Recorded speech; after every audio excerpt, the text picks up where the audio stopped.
to the 2024 Softball Coaches Preview Show on WDLW 98.9 FM, AM 1380, and streaming worldwide in high definition on WDLWradio.com. Download our free mobile app and take us with you on the go. We're sponsored today by Titan Tax, Brentwood Golf Club, Network Land Title Agency, and Legacy Home Finance. It's Dave Rivera and Andy Barch with you live from Smitty's Place in Elyria, where friends go to meet, as it is packed here at Smitty's Place, which is a good thing. And everybody coming out to support Stephanie Forthover and a small local business here in Lorain County. Even with the construction bull, there's not a place to sit in this place. Hardly a place to park, too, man. I had to do some digging out there to try and find a parking spot when I arrived about 10 minutes ago. But like you said, that's awesome. Great to see that the construction certainly hasn't steered anybody away. And with the Smitty Burger always available, Why would you go anywhere else? We had a good time yesterday previewing the baseball coaches and all of the teams around Lorain County. And today our focus will be on the ladies, as we are going to be talking some softball today. And we have our first guest already lined up on the hotline. It's going to be the head coach of the Amherst Comets, Lacey Reichart. She's going to be joining us right now as we bring her up on the hotline. Lacey, can you hear me? Yes, I can. Coach, thanks so much for giving us some time. How's photo day going? Oh, it ran over a little bit. That's why I couldn't make it out. So I appreciate you guys, doing this coverage and letting me call in and talk about our team this year. So I appreciate it, guys. Thank you.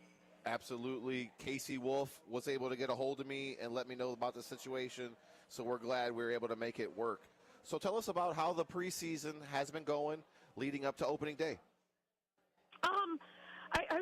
The preseason's been going well. I mean, it's been pretty awesome being able to get outside in late February and early March here in Northeast Ohio, because that's normally not a thing. So we kind of feel we're a little ahead of schedule. We're getting to do things out on the field that normally we don't get to do till a week before our first game, or even our first game. So things are going well. We're making mistakes. We're learning from mistakes. We're doing some things really well. So some good, some bad, some stuff in between, and that's about what you expect at this point in the preseason. Leading the way coming back is Kristen Kelly, the senior. Tell us about some of the other experienced upperclassmen that you have coming back. Yeah, so obviously you mentioned Kristen Kelly, our All-Ohio center fielder. She's back. We actually have 7 returning starters coming back. We've got Kristen. We've got Nevaeh Sadler, right, speedy little leadoff hitter. Allie Jackson, she's got left field anchored down. She's actually having a phenomenal preseason, especially defensively. She's made some huge strides in the off season. We've got Isabella Thomas-Friend, our catcher behind the plate, tough kid, the cannon behind the plate. Emma Nagy is our second senior, her and Kristen, behind at first base. A power hitter, just the heart and soul of our team, the voice of our team. We've got McKenna Dorbeck at shortstop coming back, sophomore. And then we've got another sophomore in Leah Sprague, playing third and doing some pitching for us this year. So we're excited about what we've got coming back. We've got 2 freshmen that will probably crack the starting lineup, and Karina Schuster, who's taking over the role as our number 1 pitcher, and also Brianna Blankenship, who's going to start at second base for us, and hopefully she'll have a great season as well. So we've got 2 seniors and a bunch of things in between. So, Coach, that's great with the young girls stepping up and getting an opportunity this year. What have you seen from them early on that have made you confident in their abilities? Well, actually, Karina Schuster, she's just been, we went to Youngstown State in January and played 6 games, and she was pitching for us, and she looks real good. I'm not going to give away right now, what she throws. She's got some stuff that you don't see too often, which is fun. It makes us look silly in the cage sometimes, but, it is what it is. And then, Bree Blankenship, she actually we scrimmaged Brunswick the other day, and her first at bat as a freshman against Brunswick, she hit a grand slam. So we're excited for these kids. They've got a long way to go. But we think right now they're right where they need to be, and they're only going to continue to get better. Coach, I was lucky enough to call your game against Cardinal Mooney last year, and you told me at the time, look, we're going to be extremely young this year, and even late in the season, it looked like you guys had matured a lot. That game was part of the previous tournament, and that was on the heels of a win over Keystone. You guys were the first ones to take them down all year long. What kinds of things do you guys think you learned going through some of those growing pains last year with a really young team? There were times last year where we knew we could get more out of them. We knew there was more in them, and there were innings and games that we were like, we didn't understand what we were looking at, and the girls, they knew they could play better, and then we went and we beat teams that's like, that team was better than us, and we knocked them off. So we told the girls, you guys know that you can compete with and you guys can beat really good teams, but we have to be consistent. As we had some young kids last year, like you just spoke on, that we had ups and downs throughout the season in terms that we didn't have consistency. This year, even though we're still pretty young, but we have 7 returning starters where we're not going to, it can't be a roller coaster ride. It's got to be consistent, competing every time we step on the field. Every time we step on the field or in the gym at practice, we've got to be ready to compete. And these girls have done that so far. And, it's going to carry over to the season. It's going to make us a better team as the year goes on. And it's fascinating to me, too, because that was 17 or 18 wins for you guys a season ago. Despite all that youth, still made it to a district final where you lost to a team that won 24 games in the season. You were talking about Sprague earlier, just a sophomore. I mean, she was in the circle for you guys a lot last year. In what ways do you think she's evolved throughout the offseason? Yeah, I mean, she's another sophomore. Yeah, she saw some time on the mound last year. She got to learn stuff from Sierra Dorbeck, our senior pitcher last year. Coach Wally Dorbeck helped her out a lot last year about learning how to be a pitcher. It's not just how hard do you throw. It's can you move it? Can you spin it? Can you locate it? How's your off speed? Can you keep hitters off balance? And Leah, I mean, she's gonna be a great but a great continuation of our pitching staff. She's going to lock down third base, and wherever she lands in the lineup, she's got a heck of a stick. And she grew a lot last year as a freshman. Playing against 18-year-olds for the first time, playing against 17-year-olds, playing against Division I players. Girls that are going to Division I, Division II, Division III schools. So you can only get better, playing at a high level like she did. And we're expecting big things out of her as a sophomore. Coach, going back to Kristen Kelly, the All-Ohio outfielder, I know she's committed to play basketball, but she's pretty good at softball as well. Yeah, I mean, she's one of the very, very few female athletes we've had in Amherst history that's been All-Ohio in 2 sports. Last year she was All-Ohio both in basketball and softball, and she's just one of those kids. She's just talented. She's just athletic. She comes from, she's got 3 older brothers, so she had no choice but to be tough and, grow up around sports. And obviously, her father, Chris Kelly, he's been around, Lorain County sports for quite some time, played 3 sports at the University of Akron, baseball, football, and basketball. So she was lucky and fortunate to grow up in that kind of family. And, we tease the guys all the time, her dad and, her brothers. Kristen's the best athlete out of all 4 of you guys, and they laugh. But, she's great. She hangs up the basketball shoes, puts the basketball away, and, for 3 months out of the year we get her. And, she's a great kid, and the family's fantastic, super supportive. But she tracks everything down in center. She's got a long stride. She's 6'1". I mean, and, we were just talking the other day, softball's like, it's her fun thing. It's like, it'd be nice just to pick up and be, an All-Ohioan and, in your fun sport, that you just, but yeah, she's going to do great things at Merrimack, and they got a good one. And, we'll have fun keeping track of her as her career goes on. Tell me about the facility. It looked like it was in great shape. Saw some drone photos a couple days ago. We had Coach Rossitano on yesterday to talk about some of the upgrades they've made. You guys look like you've got some new updates in the outfield as well. You've got a new windscreen out there too. Talk about what kind of shape the facility's in. It looks like things are looking really good right now for you guys. Oh yeah, I mean, and our windscreen, no, not new, but we did finally get it put up. We've got wonderful Casey Wolf and our entire grounds crew. We've got wonderful people on staff that, we tell them, at 8 in the morning, we want to practice on the field. They've got it dragged, lines, got the water, taken off. And I mean, they do so much for these kids. And yeah, our facilities, I mean, obviously like probably most schools, we were out there today on dirt and, we've been blessed with the weather as all of Northeast Ohio has. So, yeah, we're looking forward to a great spring for sure. So when you're in a situation like this and you see the forecast, potential for some rain a little bit later on Thursday and into Friday, and then temperatures maybe back in the 40s this weekend, do you try and scramble a little bit to try and get a scrimmage in and get some work in against other teams when you have that small window to work with? Yeah, and actually that's what happened last week because we weren't scheduled to scrimmage Brunswick until the 14th, until this week, and I contacted Coach Salzman, and it was that 70-degree day we had last week, and Brunswick, they were on a bus, and they were here, we were playing.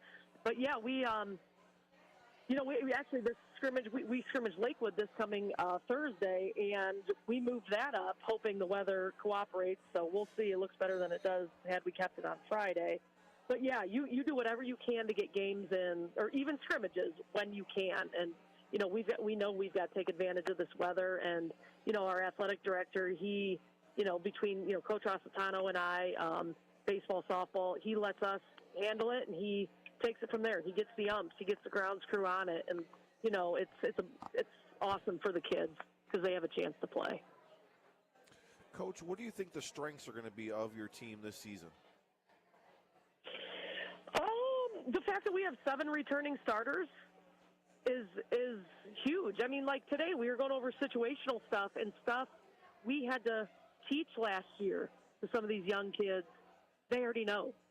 So we don't have to spend as much time on this. We can move along to that and we can get ahead.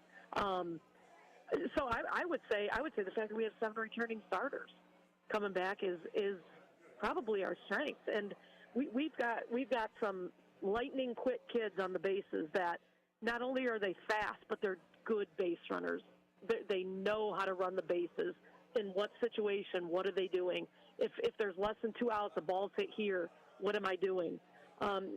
We've come up with a system we call green light, red light runners.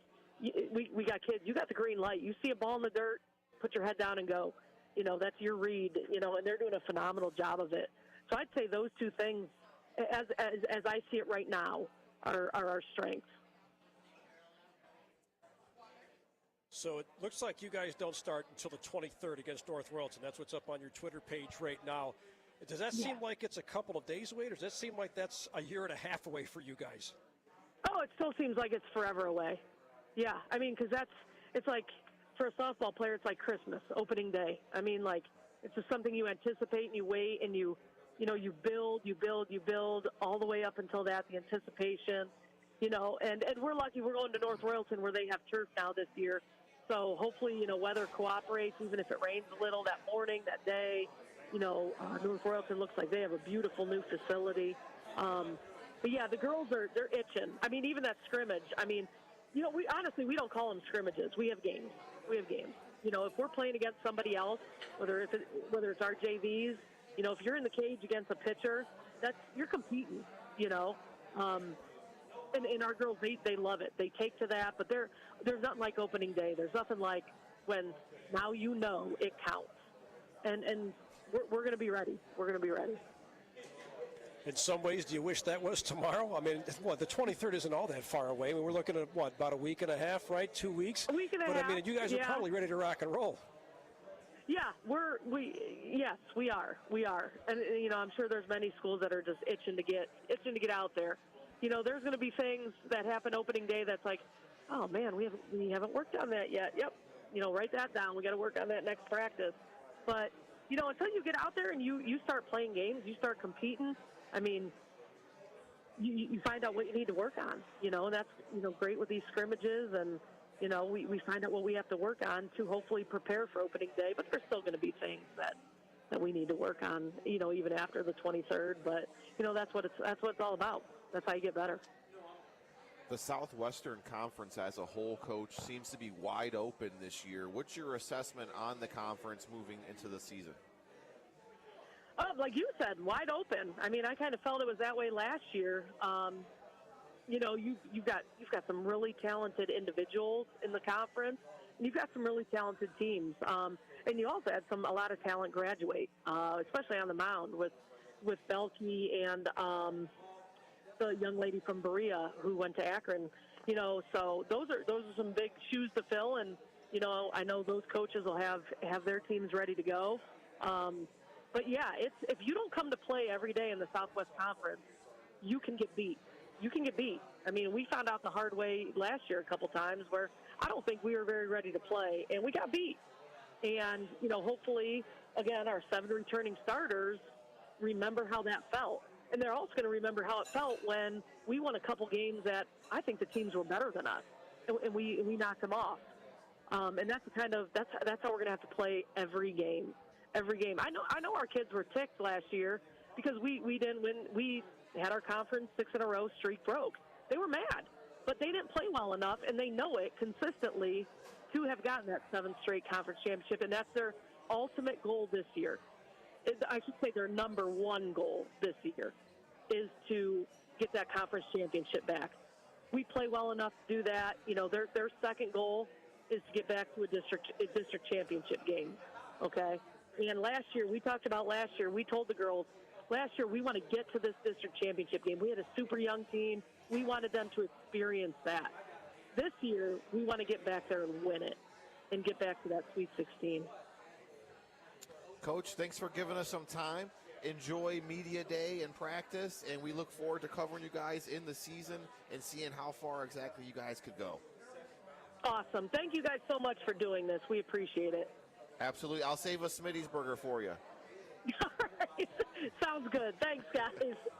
Head coach Lacey Reichart from the Amherst Comets joining us on our hotline as we are here live from Smitty's Place in Elyria. If you can hear the dishes banging, there's food coming out next to us. It is packed here. If you're not, come on down. Have some food with us. The whole crew's here as we're enjoying the 2024 Softball Coaches Preview Show live here from Smitty's Place on WDLW 98.9 FM, AM 1380, and streaming worldwide in high definition on WDLWradio.com. We want to thank our sponsors, Titan Tax, Brentwood Golf Club, Network Land Title Agency, and Legacy Home Finance for making everything possible these last 2 days. It's Dave Rivera, it's Bull Barch, live from Smitty's Place in Elyria, where friends meet. When we come back, we got more coaches lined up as a few have just walked through the door. We'll be right back here on WDLW,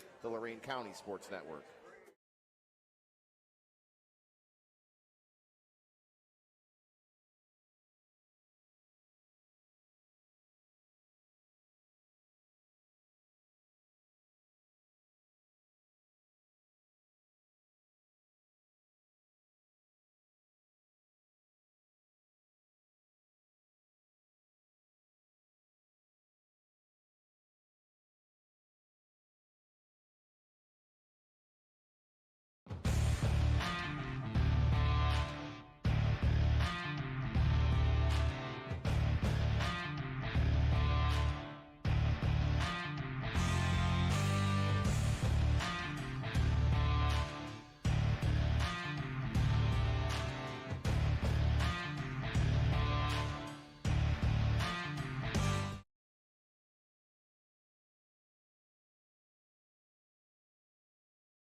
back to the 2024 Softball Coaches Preview Show live from Smitty's Place in Elyria. We're also streaming live on YouTube. I keep forgetting to mention it.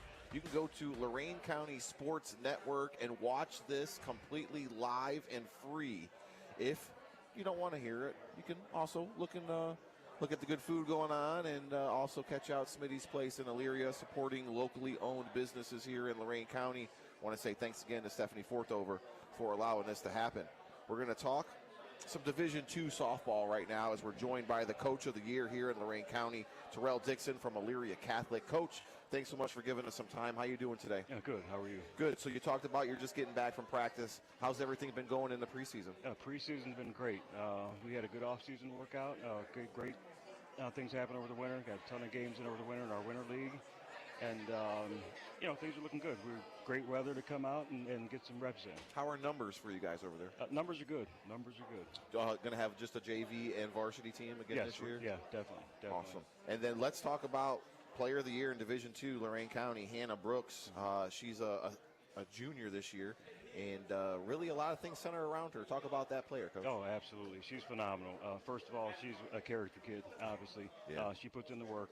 And her work ethic is just tremendous. And the girls feed off of that. They see her working hard. They know what she's capable of and what she's proven to do. And they see her working like that. They kind of feed off of that. She's dedicated. I know she plans on playing at that next level, and she has high aspirations. I know she wanted to go D1. Does she have any offers that you know of so far? Well, offer-wise, we'll keep that discreet. Yeah. And we'll talk about that as we go throughout the season. But we're going to keep that discreet. Right now, but obviously she's getting tons of looks. Good. So that's good to hear. She led the area in home runs. Yeah. Talk about that. Yeah. Well, she's amazing. She's a contact hitter. But is phenomenal. Yeah. She doesn't look like she's going to hit bombs. She's about the 5'11", 120 pounds soaking wet. But her technique and her mechanics and her preparation and her approach to hitting is phenomenal. Want to talk about what you've got in the circle. Harper Morgan, a huge performance for you guys in that district semi-win last year. I mean, not only did she shut out the other team, right, but she had pitched a 3-hitter in that game, if I'm not mistaken. Had a perfect game earlier in the year. What's made her so special? Her preparation, right? And she's matured so much since her freshman year. She's growing, and the biggest thing was keeping her healthy.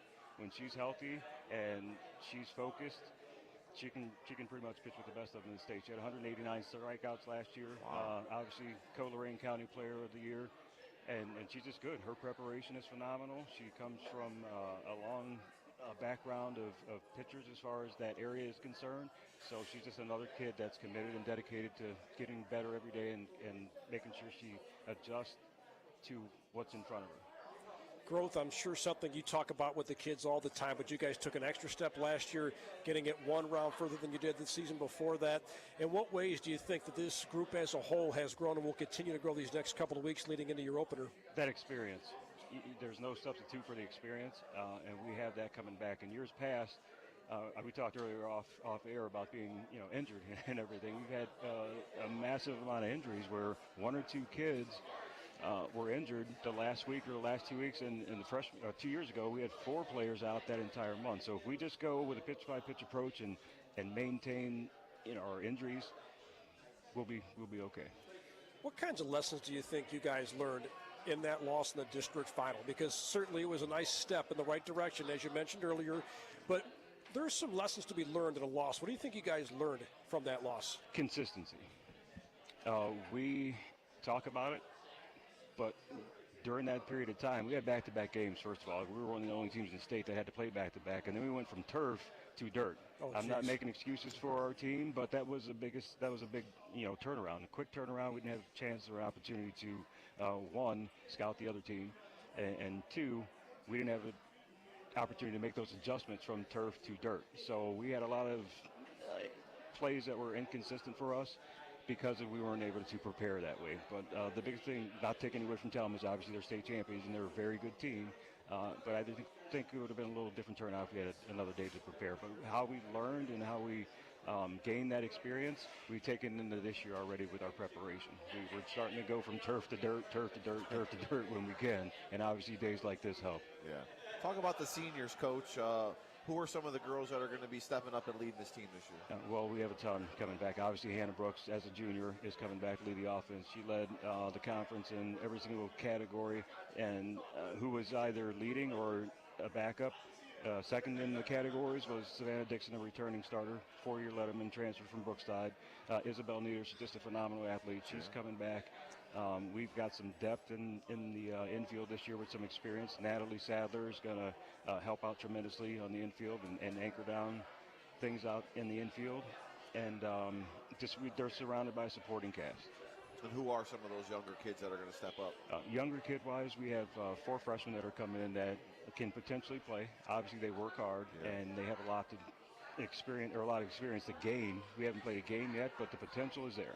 Right? They work hard, they got a great attitude, and they're gelling with the team. And it's one of those situations to where it could be really, really, really good, is because their egos aren't high. You can tell right now they're pretty grounded, and that's good. And that speaks volumes for their families and for the kids also. They're coming in highly touted, but they also work hard, and they understand that they have to earn everything that they get and receive. With the last year of the GLC conference, is that a little bit more motivation for them this year to win everything? Not more motivation. I think from us winning the outright conference 2 years ago and sharing it last year, I think they have that on their shoulders, that they want to just make sure they build consistency in the program, and that's just with preparation. You talked about the transition earlier, going from turf to dirt, dirt to turf, and you've been trying to simulate that these last couple of weeks. I think anybody that's played has an idea as to how much quicker that ball can get on you when you're on turf. About how long do you think it takes for the kids to pick up on that, to kind of get that experience and practice to see just how different that is? Yeah, it takes a while. If you have the facilities to prepare yourself for it, pregame you can adjust to that, to be honest. But if you have an inexperienced infield and you got a team that, with different type of approaches, if you got a team that puts the ball in play and they play a speedy game, and you don't have the time to allow your left side to adjust for that, because you're playing on turf or dirt, vice versa, then that takes its toll. So it depending on the approach of the other team, that puts a little bit of situation in. Yeah. What do you think your strengths are going to be this year? Offensively, our strengths are hitting, obviously. We have a lot of power in our lineup. This team is probably the most experienced hitting team that we've had. Wow, in the last couple of years. In the last couple of years, yeah. How does the schedule line up? Anybody non-conference-wise that you guys are looking forward to seeing this year? Well, everyone, to be honest. Yeah. We don't really – every year we have different non-conference schedule teams. So there's no one in there consistently that we've been playing that we can say, that's a good battle, we're going to compete with them. It's just every team's going to be the same approach. You go in and take it pitch by pitch and have that same approach. We know what our goals are as far as the end of the season, but in order to get there, we have to take a pitch-by-pitch approach. We don't want to have the players thinking about district last year when you have an 0-2 count and it's the 5th inning of game 1. Yeah. So that approach. Any trips planned? No. You don't believe in them? You don't like them, or just budget-wise? I'm going to talk to Jim Piazza. I was going to say, knock Coach Piazza around, tell him you got to make that work somehow, some way. And we have a lot of kids that obviously just finished up the basketball season, so we don't want to put that type of pressure on them. Just finish basketball season and come. All of a sudden, we're on the road. Number one, they don't have the practice preparation, and we don't want to leave kids in that situation where they feel pressure. Makes sense. In talking with some of the baseball coaches yesterday, a lot of crossover athletes, and I'm sure that's something that's always promoted. Anywhere you go, they're talking about how they want you to play multiple sports. About how long do you think it takes for those kids who are coming off of a winter sport to kind of get ready for softball? It takes a little while. We set up a couple more scrimmages this year, knowing going into it that there's no substitute for live pitching. And if you're coming out of a full basketball season, you haven't seen any live pitching for 3-4 months, it's going to take you a while to adjust. So we try to simulate and practice, but getting more live pitches and scrimmaging, setting up more scrimmages is going to help that. But still, it's still going to be, pretty far into the season, 4, 5, 6 games. Hopefully not that long. Hopefully we can make the adjustment. We've got great athletes, and we're preparing them properly. But at the same time, and the reality of it is, it takes a while to adjust to live pitching. Is that something you talk about, facing live pitching? Sometimes you don't get cooperation from Mother Nature. I mean, she's been great to us the last few days here, but you find that's tougher when you can only simulate that in the gym as opposed to going outside? Yeah, it's different. The elements are different, obviously. You don't have the sunlight in the gym. You don't have to deal with that. And then you don't have the motion and the movement. Usually we're pitching behind a screen where obviously the pitchers aren't behind screens. So all the little details of things obviously inhibit a hitter's ability to get consistent because of the lack of live pitching. Coach, how far do you think you guys can go this year? Well, feel good? Obviously, we have our goals as a staff and as a team. So if we play the way we are capable of playing, then we'll let the chips fall where they may and hope for the best. Well, and you talked about earlier, I mean, you guys just came from practice, and it feels like everybody we talked to yesterday said, look, we feel about as good as we did last year because we had a chance to get outside a lot last year. You feel that same way? That you feel pretty good about where you guys are at preparation-wise because you've been able to get out as much as you have? Yeah, preparation-wise, obviously this is the most we've been outside in a January, February stretch, and obviously the March scene here. But again, it comes down to you don't know what you have until you start facing other competitors and other competition. We obviously wish for the best. We were hoping that we see and it transitions and transfers from inside and outdoors to the field and competitive environment, but you just never know. How many scrimmages have you guys had yet? Our first one is actually tomorrow. Oh, tomorrow, okay. Yeah. But and that's got to be exciting for you because that's really kind of even though it doesn't count, that's still your first look at how your girls are going to do against somebody other than themselves, right? Right, absolutely. Yeah, and that's what we're looking forward to tomorrow. And the girls are hungry. Obviously, you compete against each other with inter-squad scrimmages and things like that, but they want to see and get out, and we want to see and get out and get a real feel with competitors on the other side. You guys tired of facing each other yet? No, not yet, because we got a long season ahead, so I hope not. We try to keep it interesting. We try to make sure the girls are having fun in practice and making sure it's competitive in there as well, so that can carry over. If we build that work ethic and that competition, and they have they want to make sure they compete with everyone, not just when we're playing our opponents or not when we're playing just conference games. They want to compete all the time. If we build that, I think that will carry over into our opponents in the games and keep them ready to go. You talked about senior Savannah Dixon, a 4-year letter winner, also your daughter. So talk about how it is to coach, your daughter at this level and I guess trying to keep away the family life and the sport life. Just how has that been? I know as a dad, it's cool, man. Yeah, it is. It's really cool, and it's fun. It's really fun. We've established things early because I was also her summer ball coach to where dad is dad at home, coach is coach on the field. So whenever I can sense whenever she doesn't want to talk about softball in the car on a long trip home or on the bus or whatnot, whatever the case may be. But we have there's guidelines that we follow to make sure we keep that relationship dad and daughter to make sure dad and player to make sure that it's respectful.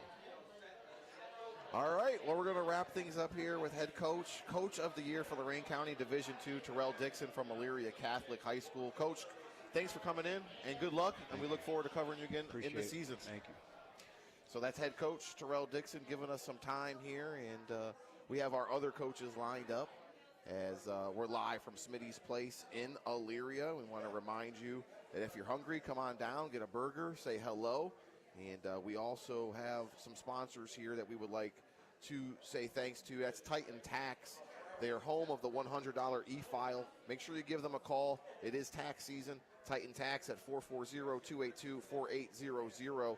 Also, Brentwood Golf Club with the beautiful weather that we've had. Now's the time to book your tee times.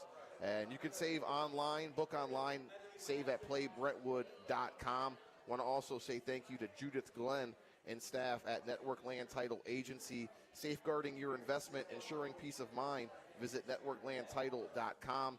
And finally, Legacy Home Finance. They're saving you time and money during the home buying process. You can visit Jay Sloan at legacyhomefinance.com. We're going to take a quick break, and when we come back, we'll have our next coach lined up. It's the 2024 Softball Coaches Preview Show, live from Smitty's here on WDLW.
2024 softball coaches preview show live from Smitty's Place in Elyria, where friends go to meet.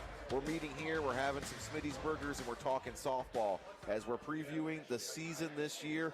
And joining us right now is Mark Majoris, the head coach of the Clearview Clippers. Coach, thanks for leaving the scrimmage and coming out to enjoy our coaches preview, man. How's everything been going so far in the season? Good.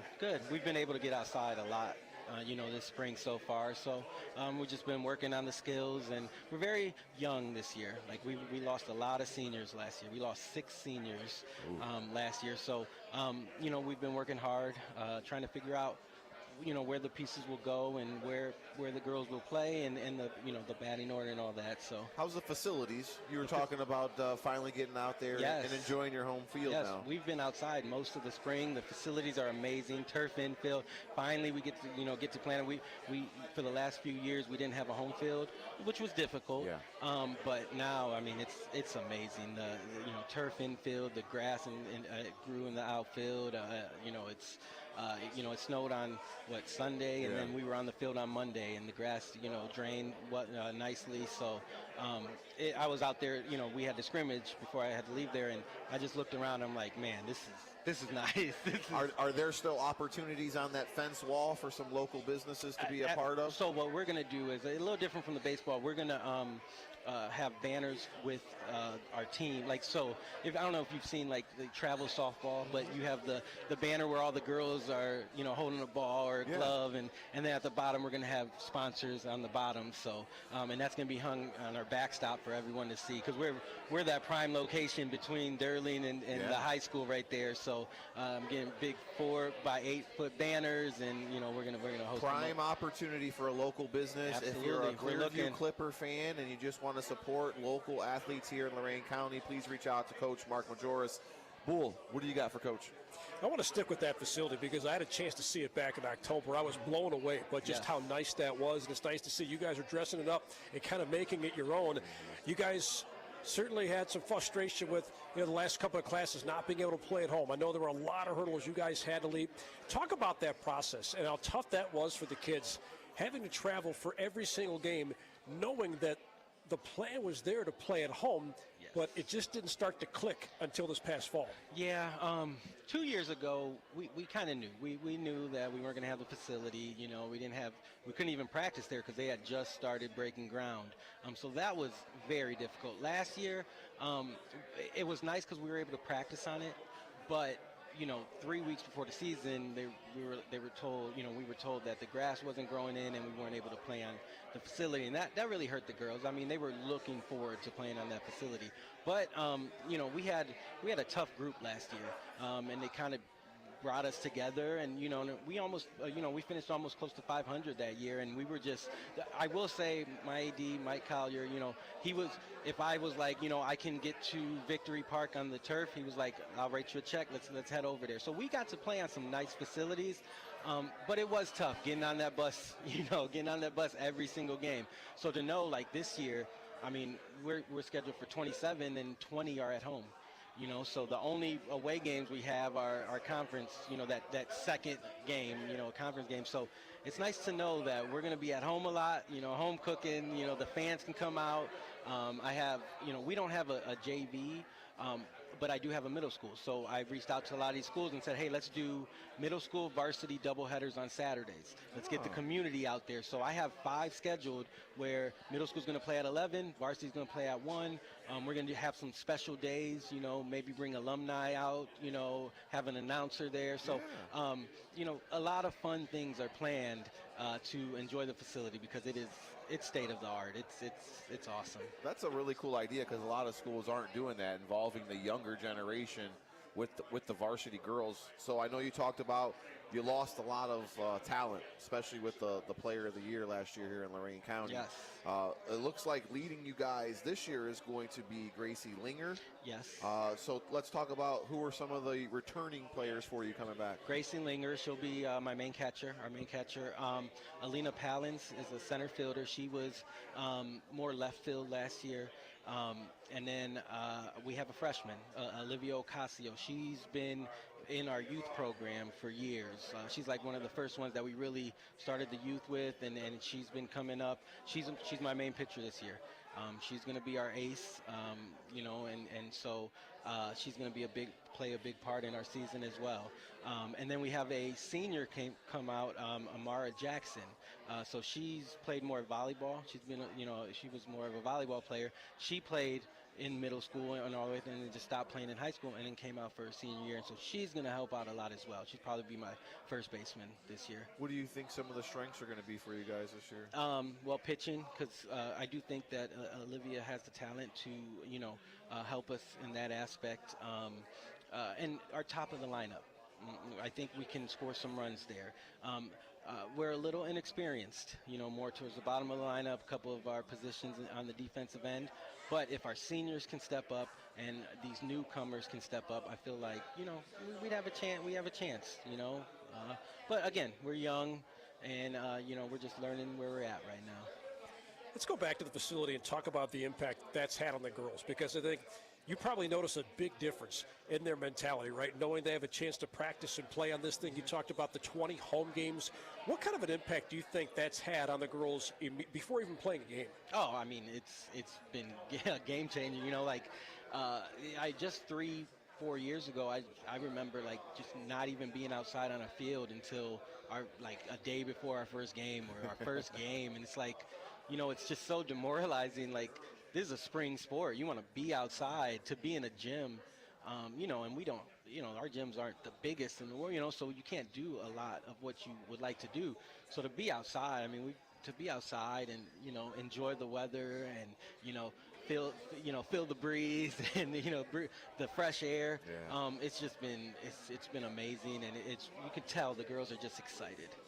And I think the other part of this, too, and you've tried to link these two together, talking about getting the youth program involved, you're probably not that far away from seeing just how much easier it is to get girls to come out. Once they see just how nice that facility is, and also having the chance to play, even if it's 40 degrees outside, that doesn't matter anymore. No. Because now if it rained the day before, if it's 40 out and the sun's even kind of shining, it's play ball. All bets are off at that point. And that's the other big thing is, how many years where we went 2 weeks without playing, or, we're in the gym in end of April, and now it's we're playing, unless it's snowing or raining at that moment, we're going to be able to play. And how many times are you scheduled to be on the road and their field's not playable?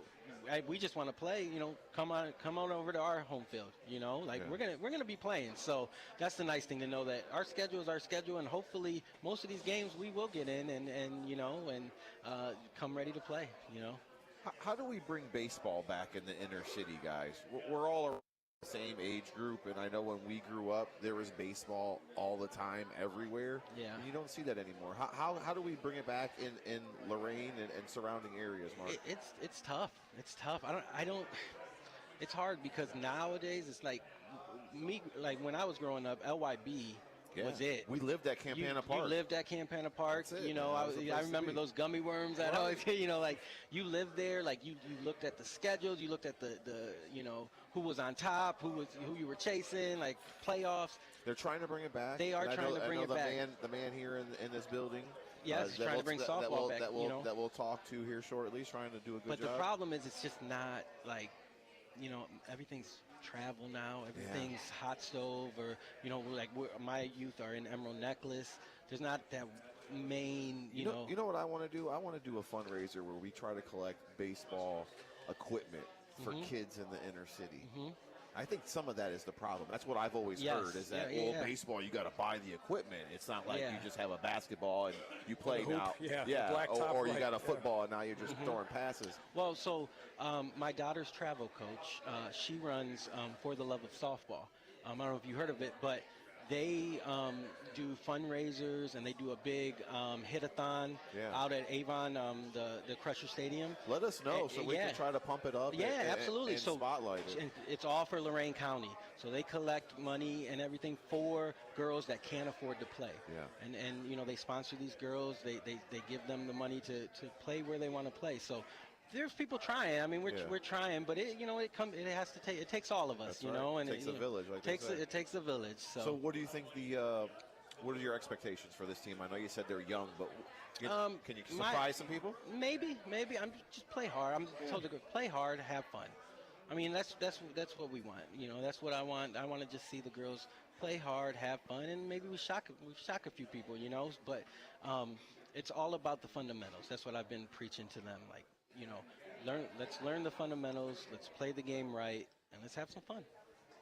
Have you noticed, too? I mean, I think anytime you're talking about getting kids to come out and play softball, you're trying to get the best athlete that you've got at your school. Mm-hmm. Have you found that's become a little bit easier for you, too, now that you've got a new facility to bring them out to?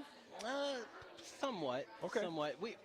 The numbers are down, though. I mean, I don't know what the answer is, but across the board, our numbers, our athletes, you know, the numbers are down, and I don't know. I've had conversations with, you know, Mike Collier, our AD, of like what we can do to bring these numbers up, but it's across the board, and we have to figure out what we can do, and we're hoping the facilities help. Yeah. And it's also getting the youth organizations back together, mm-hmm. like they're trying to revamp Camp Hannah Park again to where it used to be back in its prominence when we were younger. Yeah, and I've had youth since I started. We've had a youth team. We've had youth teams. So, you know, we're trying to build that, you know. Coach, thanks for giving us some time. Thanks for skipping out on the scrimmage. Oh, no problem. I saw we were up 8-5, and so right now. Awesome. So we got some highlights here. I don't know if Brianna is going to be coming. She said she was hoping to stop by later. Okay, but so we'll see what happens. Coach, thanks for giving us some time. Good luck this season, and we'll catch you again later on. Thank you. Thank you guys so much. Thanks, Coach. Head coach Mark Majoris from Clearview, and right now we're going to bring in the coach from Avon, and that's Ken Matusak. How are you, Coach? Coach, how you doing? All right, Coach, so we'll get you all turned up now and welcome you here to the Softball Coaches Preview Show. How's everything going out there in Eagle Country? Oh, very, very good. Thank you so much for an invite. I love it. Absolutely. So how's the preseason been going? How are the girls working? They chomping at the bit? Oh, yeah. We get to go outside this year. It's awesome. It's been an awesome spring, and we have a full turf field, and we've been outside more than been inside. Wow. And that's a first at Avon. Absolutely. In this area. So tell us about some of the seniors coming back. Who are some of the girls you're going to be leaning on? Well, we returned 7 starters from last year and 2 of our pitchers. A junior, Jada Smith, and a senior, Mallory Kays, and she's one of our captains that the girls elected. The other seniors we have is a 4-year starter and 4-year letter winner is Grace Mangan. She plays at first base, and she's also a captain. We have Sarah Perry, who's going to go behind the plate. She was our DH, having a really, really good spring. Had a really good practice today. And we have our left fielder, 2-year letter winner, Kaylee Thompson. We return our whole outfield. We have 2 juniors in the outfield and Kaylee Thompson, the senior. And we have Jada Kleppel, who's a regional qualifier in girls wrestling. Oh, wow. And she's a bowler, and she's the first year wrestling, and she ended up being a regional qualifier. Great athlete. So we're going to rely heavily on them. Yeah, absolutely. A lot of multi-sport athletes. Right. You talked about how much you have coming back from last year. 15-win season. Solid year for you guys. Fell to North Ridgeville in that district final. What do you think you guys learned from that whole experience? Because, look, you didn't lose to a team that I think people look down on. That's a 3-time district champion. So you guys lost to a really good team along the way, and a team you're obviously very familiar with, too. That's correct. We played them tough during the regular season. Both were 1-1 games, and we went there, and quite frankly, we laid an egg. You know, we were on the radio, and we laid an egg, and all the girls knew it. And I think before we got one out, Ridgeville had scored 4 runs. You just can't give that to a pitcher like Autumn Belkey and that Ridgeville team. And they were a solid team, well coached. And that's kind of been a little chip on our shoulder in the offseason, and that's what we're preparing for. So how do you think that helped the girls get ready for this season? Because we're right around the corner. We're knocking on the doorstep of it. But what kinds of changes have you noticed in the girls over the offseason? Oh, they worked very hard in the offseason, and that's for sure. And they've gotten better, and that's what we're always getting 1% better every day. They were all young. They were all sophomores last year, and I think they were quite frankly shocked at the spotlight or the stage they were on in that district final game. And because they didn't play like that during the season against Ridgeville. Are you seeing them mature now this year? I am. And is it starting to finally click for them? Yes, it's fun at practice, and you can see them how they grow every day. And there's 22 of them out there this year, and we have a couple girls hurt, ACL injuries.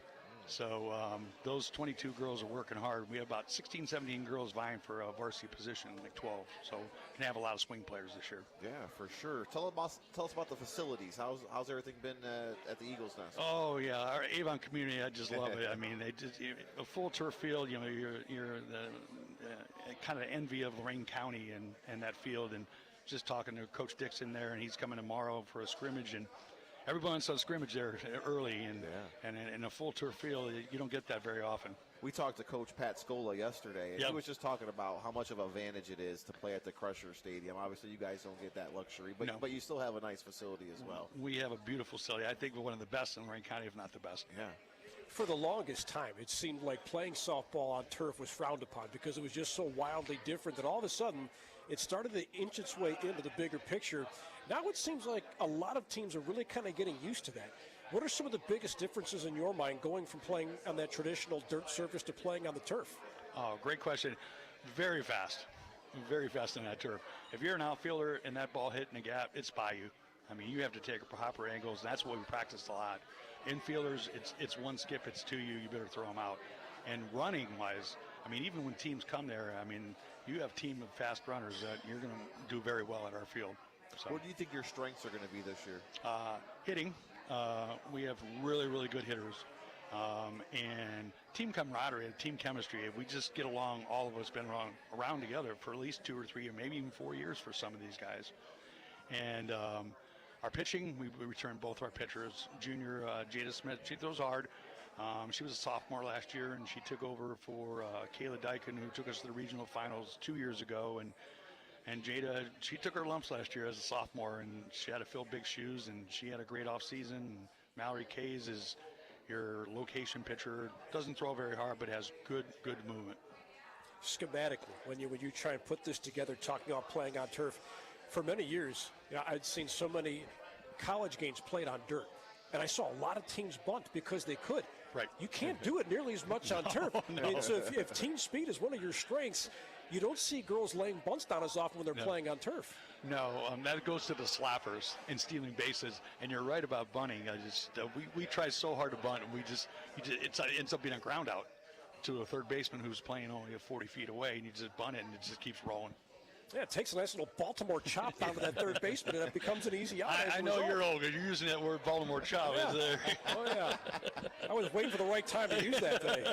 I didn't get a chance yesterday. As soon as you start talking about Earl Weaver, then I'm done. What's the expectations of the team this year, Coach? We were looking to win the conference, and that's always a lofty goal in the Southwest. I mean, you have the Ambers and the Midviews and the Bereas and the Ridgevilles. In Olmsted Falls, I'm telling you, don't underestimate those guys. They're going to come along. They got young kids, and then of course we beef up our schedule because you got to play in that conference. And then your prize is to go in the tournament of 36 Division I teams, and then you get the Brecksvilles and the other teams that come in. And then if you win that, you go to the regionals and you play Holland Springfield, who are on our schedule this year, and they were in the state tournament Final Four two years in a row. So. Do you feel the SWC prepares you well for the postseason? 100%. In that previous tournament, too. Jim Piazza does a great job with that previous tournament. And this year we're playing at Victory Park for the first time. And I looked at our schedule, and it's Akron, Hoban, and Youngstown South Range, and East Lake North. So we better be ready. Yeah. Have you been a part of the previous? Have you been there for that? We want to cover it. It's really awesome. So if you get in touch with Coach Piazza, I mean, have him send you down. He's actually listening. Is he? Yeah, he texts me while Coach Dixon was on. I'm taking it way too easy on these last 45 minutes or so. Yeah, me too. Yeah, it's such a cool setup, though. I mean, in all seriousness, they do such a wonderful job of setting that up. And it's crazy how even if they get rain on Friday, Saturday, he's got an army of guys ready to rock and roll and get those fields ready. I remember, we talked to Coach Reichert when the show began. And I remember they played Keystone. The game ended. 10 minutes later, they had a field that was maybe 100 feet away ready to rock and roll field. I mean, they didn't take infield or anything like that. They didn't have to, but they played a team from Youngstown. Right. They went out there, they South took Bend, some, and they took ground balls. They were ready to go. And I thought, how in the world does he do this with like 8 different fields at that park? Right. I mean, they do such a great job of that. Plus, I mean, I'm thinking from your perspective, Coach, the competition too, right? It's so close to tournament time too. If you don't get amped up for that, how can you get amped up? Period. And that's what we ask him all the time, and all the coaches love it because he puts the very best teams against Lorain County, and we always perform very well against the very best in Ohio. The best part of the previous is their hospitality room. Oh, yeah. You're talking about it. Oh, yeah. You go upstairs, it's cold out or rainy out, and the food is outstanding. I mean, Jim just does a great job. I took full advantage of the hospitality suite last year. Yeah. Plus, you got the catbird seat up there too because you can see every single diamond up there too. And we get the Anthony Waynes and the Holland Springfields that come from the Toledo Regional, and that's a good look at them if we can't see them during the year, and when sometimes we have to play them, and that's a good look for us. You'll have to talk to top men and women at the station to see if they can send you out there. It's a cool experience. Yeah, absolutely. Awesome. I know it's something that Gary and sports director Don Vincent have also mentioned, and it's definitely on our list. We got to get out there. Coach, thanks so much for giving us some time. You're Good luck welcome. to the Eagles this Thank year, you. and we look forward to talking to you again. Thank you, guys. Thank you. That's head coach Ken Matusak from the Avon Eagles giving us some time here for the 2024 softball coaches preview show. We're going to take a quick break, and then we have our next guest here in the building. We're going to hear from the new Lorain Titans softball coach, J.D. Charlton, coming up next here on WDLW.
your softball coaches preview show live here from Smitty's Place in Elyria on WDLW 98.9 FM AM 1380, and we're streaming worldwide in high definition on WDLWradio.com. We're also on YouTube, so if you'd like to watch us and see the coaches live in person, just go to Lorain County Sports Network. You can click on the link, and it is completely free. We want to say thank you to our sponsors, Titan Tax, Brentwood Golf Club, Network Land Title Agency, and Legacy Home Finance. It's Dave Rivera, it's Andy Bullbarch, and we're live from Smitty's, and right now we're going to talk to the new softball coach of the Lorain High Titans. It's J.D. Charlton joining us. Coach, thanks for giving us some time. How you feeling today? Feeling great, man. Feeling really good. Thank you. Good. I know you've been a part of the Lorain Titan girls softball program for a while. Yes. How does it feel to finally be the head guy in charge? It's a blessing. Yeah. Man. You know, I've been waiting for this for a long time. And when Pam told me that she was going to step down, I was like, it's time. Yeah. You know, and man, I tell you, man, when I got that email from Mr. Corey, he said, we're going to recommend you. And I was like, no way. No way. Pam is a great mentor. Yes, she is. What's the biggest thing you've picked up from her? Not to put you on the spot. She might be watching. Yes, she might be watching. Right. So one of the biggest things is staying calm. Yeah. You know, if you got a situation, make sure you be polite and go to the right umpire and address him or her properly. Yeah. You know, so like when I first started, she's like, no, JD, don't do that. Don't do that. You're showing them up. I'm like, oh. Yeah. So yeah, I mean. So the yelling, the screaming, the kicking dust, the dirt out of that's a no-go. Right, exactly. So she's like, just calm down. So, you know, man, from that right there, man, I learned a lot. I learned a lot just by doing that. Just staying calm and just letting the kids go out there and play. You know, don't put so much stress on them.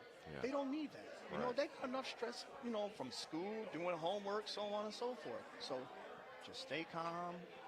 Now, when we go to practice, you're going to get it. So let's talk about that. You guys are in preparation for opening day. How has the preseason been going? It's been going really good, man. Actually, we got a very good incoming freshman class. Man, I tell you, they lights out. They are lights out. They played in the Lakeview League in Lorain, and it was a little slow pace for them. And I'm just watching these kids like, oh my goodness, these kids can play. You know, they need to be, you know, somewhere else and everything. And I was so happy to see these girls come into Lorain High. And when they tried out, I was like, that's that one girl. Oh, that's that.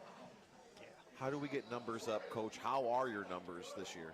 You know what? Our numbers are actually really good. Okay. You know, right now we have a summer program going on, man. And I tell you what, man, we got over 150 kids right now in our summer program.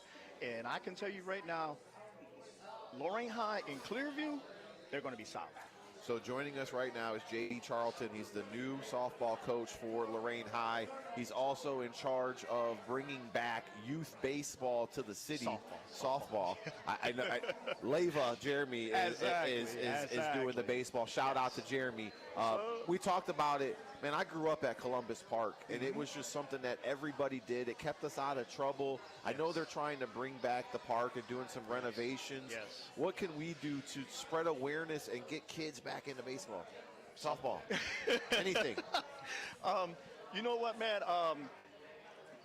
I think that the parents are going to be shocked when they see how good it looks out there. Yeah. We had our first outdoor practice out there on our new field, and it's immaculate. I'm telling you, man. I mean, there is 3 concession stands out there. Before it was like 1 and a maybe. Right. You know, so now it is 3 concession stands out there. There's a lot of fields, and they look great.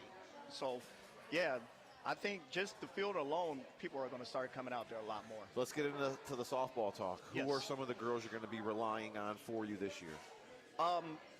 Brooke is one of the senior captains, and man, she got an arm on her.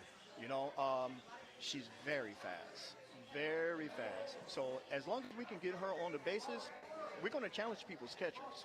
You guys are traditionally good on the base path. That's something that Pam has always preached, and Yes. you guys have always had the athletes to do that. Are you going to be able to execute that again this year? Yes, we are.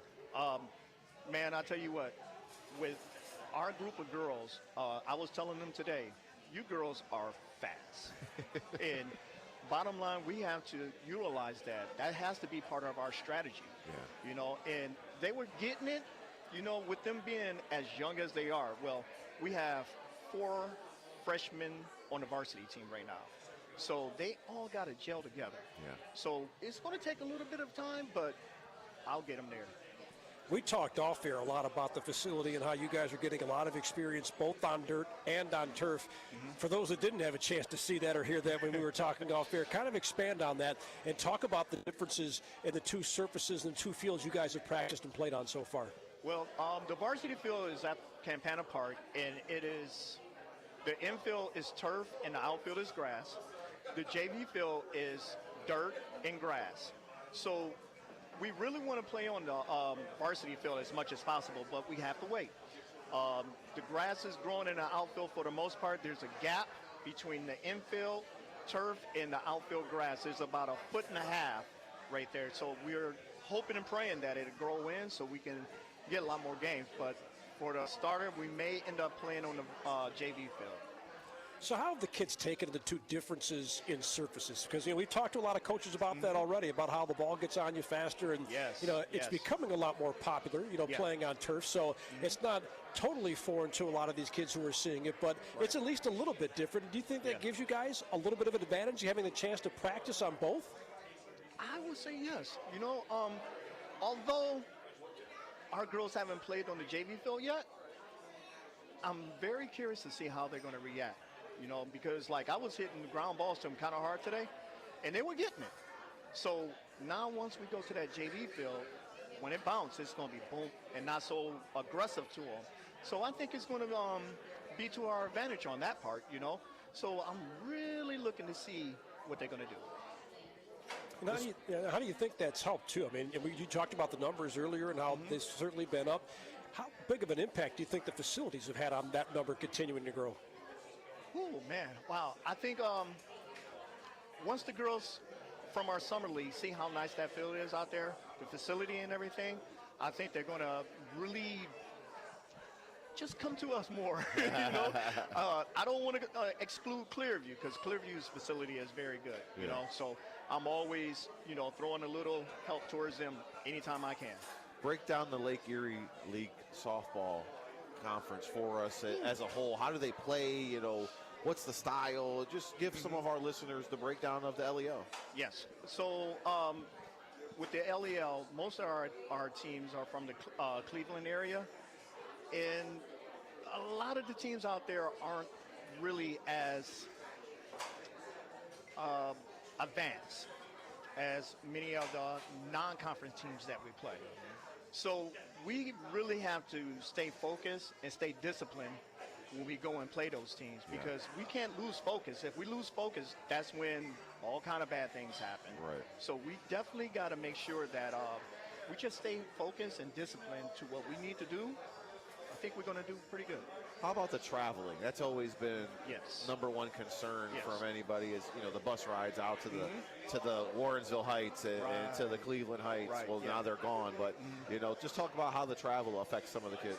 Well, in the past, we usually have the game start a little later. Usually the game starts at 4:30. So Mr. Corey makes sure he communicates with their AD and let them know, hey, look, you know, it's going to take us a minute, you know, the traffic, so on and so forth. Let's push the time back a little bit. Yeah. And they were okay with that, you know. So, and also when they come to us, you know, we're going to have to push that time back a little bit so they can get here in time. Yeah. You talked about some of your kids a little bit earlier. I want to talk about who you have in the circle this year. Who are some of your arms you're going to be relying on a lot? Ooh, that's a good question. Is that something you're still trying to figure out, Coach? No. Okay. Actually, I try my best not to say what we got, but I'll go ahead and say it. We have 4 incoming freshmen in our circle. Wow. We got 4 girls, and our starter is a freshman. She's good, not great, Right. but she's good. Like I told her today, we believe in her. So long as we give her that confidence, and our pitching coach is also helping her out a ton. So with all these incoming freshmen, with the freshmen that we have, they're good.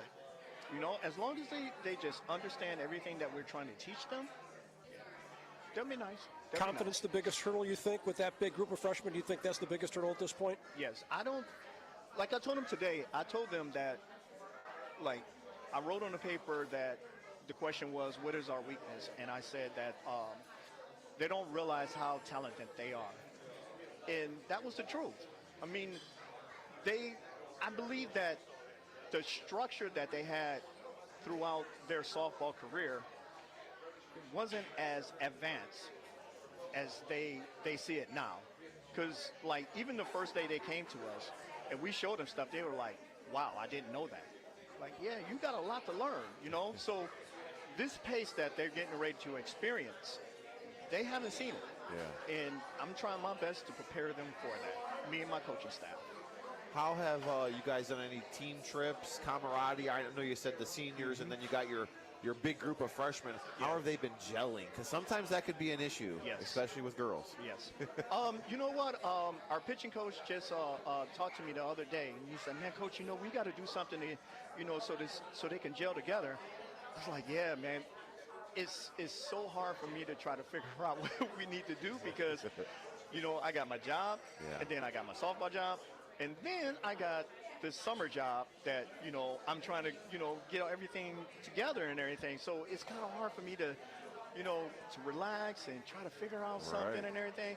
One of the things that I wanted to do was to take the girls down to Ohio State and watch them, you know, watch Ohio State game. Yeah. You know, that would be really nice. We can also go to Cleveland State and watch one of their games. I don't know for sure if they have softball out there still or not. I don't know. But those are good ideas in order to get your team to gel with such a big gap between senior and freshman. Yes, yeah. Well, yeah, and just to see how other teams operate, what they have, right? How they do things. I think you can learn a lot, especially as a freshman, not only from the seniors in your program, but even getting ideas from other people. I mean, heck, look, I think it's not that far-fetched to say when you guys are here gathered at Smitty's, right? You guys are talking to each other. You're sharing ideas, right? Yes. Oh, yeah. Our catcher, our starting catcher is a freshman, okay? So I talked to our starting catcher, and I said, hey, look, you need to start talking to our pitcher. Y'all need to, like, really gel, you know, start talking to each other, figure out, you know, what's her likes, and you know, tell her your likes and everything else, because you guys are going to be together for a long time. So hey, look, let's get this going. Yeah. You know, so I gave it a couple days, and then I talked to the catcher again, and she was like, yeah, I talked to her this and that. I'm like, there you go. That's what you need right there. Who's the best hitter on the team? Ooh, wow. I would say our junior Liberty, I believe she is probably one in her or the freshman catcher, Allie. How are you guys looking defensively? We're working on getting them to understand to stay relaxed when they're out there on the field. Yeah. Because there's so many times where the ball is hit and it goes this way, that way, and then they start throwing the ball around. It's because you're nervous. You're not really staying focused on what the task is. Yeah. You got to learn how to stay relaxed. Right. Understand where the play is. Get your job done. Make sure your footing is right. So on and so forth. So we go over a lot of that stuff a lot in practice and everything. Teaching them how to calm themselves down. And just, you know, just get into it. Oh, also, I forgot about this other one. The other one is Veda. She is also one of our best hitters, too. I'm sorry, I forgot all about her. You're good. You talked about having a sophomore catcher. Do you guys trust her to call the game, or do you guys call the game for her at this point? Freshman catcher. Freshman, I'm sorry, Yes, freshman. Not a problem. Not a problem. We do have a junior catcher as well, but no, we have a pitching coach. He will call it. I don't think she's ready for that just yet. Not yet. So I guess every kid's different, right? But I mean, with the one that you have presently, about how long do you think it'll take before she's got the confidence in order to call the game herself? I would give it maybe a year and a half. Okay. She's a very smart young lady. Just got to teach her a couple of different things with catching. And one of the biggest things I want her to do is pay attention to our pitching coach as he teach our pitchers how to pitch, because that is key. Because there's going to be a time where we don't want to have to call a timeout. When she can call a timeout, go out there, talk to the pitcher, make sure that pitcher is calm, relaxed, so on and so forth. Come back, let's get it going. Head coach J.D. Charlton joining us. It's your first year. Yes. What's the one thing you want to accomplish this year?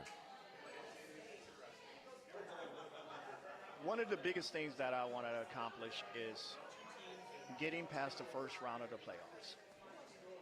That's the one thing that I definitely want to accomplish. That's one of the things that Coach Jackson always wanted to do, and I want to make that happen for him. Yeah. That is like embedded in me. We got to get past the first round. Do you know when the last time it was that the Lorain softball girls won a first round game? No, I don't.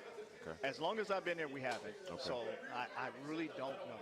So we're going to definitely have to look into that. Coach, thanks Yeah. for giving us some time. Hey, Congratulations on the new job. Thank you. We Thank look you. forward to seeing you down the line. Yes, sir. Thanks, Have a great Coach. one. Thank you. J.D. Charlton giving us some time here on a 2024 Softball Coaches Preview Show. We're going to take a quick break, and then when we come back, we got our next coach lined up here on WDLW, the Lorain County Sports Network.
Back live for the 2024 Softball Coaches Preview Show from Smitty's Place in Elyria, where friends go to meet. We're on 98.9 FM, AM 1380. We're streaming worldwide in high definition on WDLWradio.com. We are also on YouTube for our listeners out there. If you'd like to watch everything that's going on, go to YouTube, click on Lorain County Sports Network, and you will see us broadcasting live. It's Bull, it's Dave, and right now we're joined by our new softball coach in the show, and that's going to be Tom Anderson from the Open Door Patriots. Coach, thanks so much for giving us some time. How you doing? I'm doing well. Thanks for having me. So give us the update on how everything's been going heading into this season so far. Well, first of all, the weather's been great. Yes. So we've been outside a lot, which is a nice thing to be able to be out on the field. numbers are a little low this year. Again, it's kind of we're a little smaller school, but I've got 10 girls who really want to play softball this year. Numbers are down, but future is bright. My as a goodness. lot of them are underclassmen. Let's start with the older girls first. Yeah. You got 2 seniors. Let's spotlight. I have one senior, never played before, decided this was going to be her year, decides I'm going to try give it a shot. So bless her heart, she's out there. She's gonna enjoy her senior year. I have 2 juniors this year. Again, one who's never just decided she wanted to try it, and another, my other junior who will be playing first base for me. She is going to be fun to watch this year. Fun to watch. So I guess let's stop there. You're doing something right if you got girls that are coming into the program who have watched you and kind of seen what you're doing, and they're like, hey, I want to be a part of that. So we do have a couple. We have a couple that had decided, or their friends had enjoyed it, so they wanted to come in and see what we had going on. But what I love is most of the core are the girls who grew from last year, enjoyed what they saw last year. We had a successful season as far as what our goals were set. Yeah. We hit those goals as a team, and so that core is back. And so the 3 older classmen that I talked about, the one who was part of that core, the other 2 are feeding off of that, which I love to see. And that's one of the things I love about this team is that chemistry. Yeah. These 10 girls are really, really tight. Really, really tight. Who are some of the young girls that are going to be stepping up for you? Well, so I'll highlight last year we had a second team all Lorain County. Julia Reeser, who was a sophomore there. She was a freshman last year. She will be pitching for us. She is fun to watch at the plate. She's fun to watch anywhere she plays. She just loves the game. Yeah. She's just a natural talent. Of course, her dad is over there coaching the boys baseball with her brother. Yep. He can play baseball. So I mean, and her and their other daughter is on our middle school team. So they all can play. So she's fun to watch. We've got a new catcher this year who's Amelia Cintrone, who is just taken up to it, but is liking being behind the dish. So I love that. Lily Paris was the junior I was talking about a little bit ago. She also got recognized last year as second team, had a great season. She, again, none of these girls play travel ball, you know, so they don't see, as soon as they're done in May, they go and do other things, and then they play soccer or volleyball, and then they do and then they come to us in February. So I have these girls from February to May in hopes that some of them come and play rec ball just to get at bats. Yeah. But what we have is building from these 3 months. And so it is kind of a limited thing, but it also gives us, I call it like when you go to that private college, like you get that one-on-one, the classes aren't that big. So when we have practice, that one-on-one time, like today's practice, we were able to stop practice and learn real time what we're missing, what we were going to look for, what it's going to look like when other teams do this. And so when you have multiple teams going on or JV, you can't really have, I guess, and I'm talking out of turn, I've only been doing this for 2 years now, but this is the one thing I like about this particular group is that they all want to, they know we've got a game next Saturday, right? It's kind of like taking the negative and making it positive. Yeah, yeah. You got 10 girls, but I'm able to physically sit down and teach them and point out to them, this is wrong, this is right, do this, do that. And I think that's cool. And plus, we talked about a little bit ago, 7 of them are going to be here for a couple years. Yeah. You know, I've got 6 sophomores, 1 freshman, and those 7 girls right there add that one. I mean, I know that they're going to stick with this. So in 2 years, 3, like this is a lot of fun. And to watch these girls who, some of that crew, they had that raw talent, but again, no real reps at all to ever count, you know, so really having to build. Yeah, that personalized instruction, that goes a long ways. And, you know, taking a look at what you guys did last year, you had some games where you guys scored a ton of runs. Do you feel like that's going to be one of your strengths this year? Yeah, so, and I'm very thankful. Again, I kind of went back to what only my second year. I am very blessed to have one of the best assistant coaches. And if there was an assistant coach award, I'm telling you, I would vote for her twice if I could. Veronica Victor, who is our coach over at Open Door for our volleyball, she's played at a high level both at high school and college, so she's forgotten more about softball. and she can coach the girls in a way that I just frankly can't do. And so we're thankful for that. So yeah, I mean, we see that with that and see with that kind of growth and being able to have that one-on-one, and not only that, but making sure that they're hearing it the same, but always turning that positive, making that positive thing, knowing that, hey, we're building, we're learning, we're doing this together, and is allowing us to kind of navigate through. Well, again, you scored 37 runs in one of the games you played last year, too. It doesn't matter who the opponent is. Correct. Look, 37 runs are 37 runs. And you talked about the challenges, too, because a lot of the girls you have, they don't play a whole lot in the way of summer ball, but you don't get them until February. Sometimes I think hitting becomes one of those things that's really tough to do early on in the year because the weather stinks, and in many cases, if you don't get many reps in the cage, you're not ready when that pitch is coming at you for the first time. How ready do you think this group is to pick up where you left off last year? So going back to Coach V, she's very hardcore. She loves to pitch. So these girls see that real time what pitching is going to look like.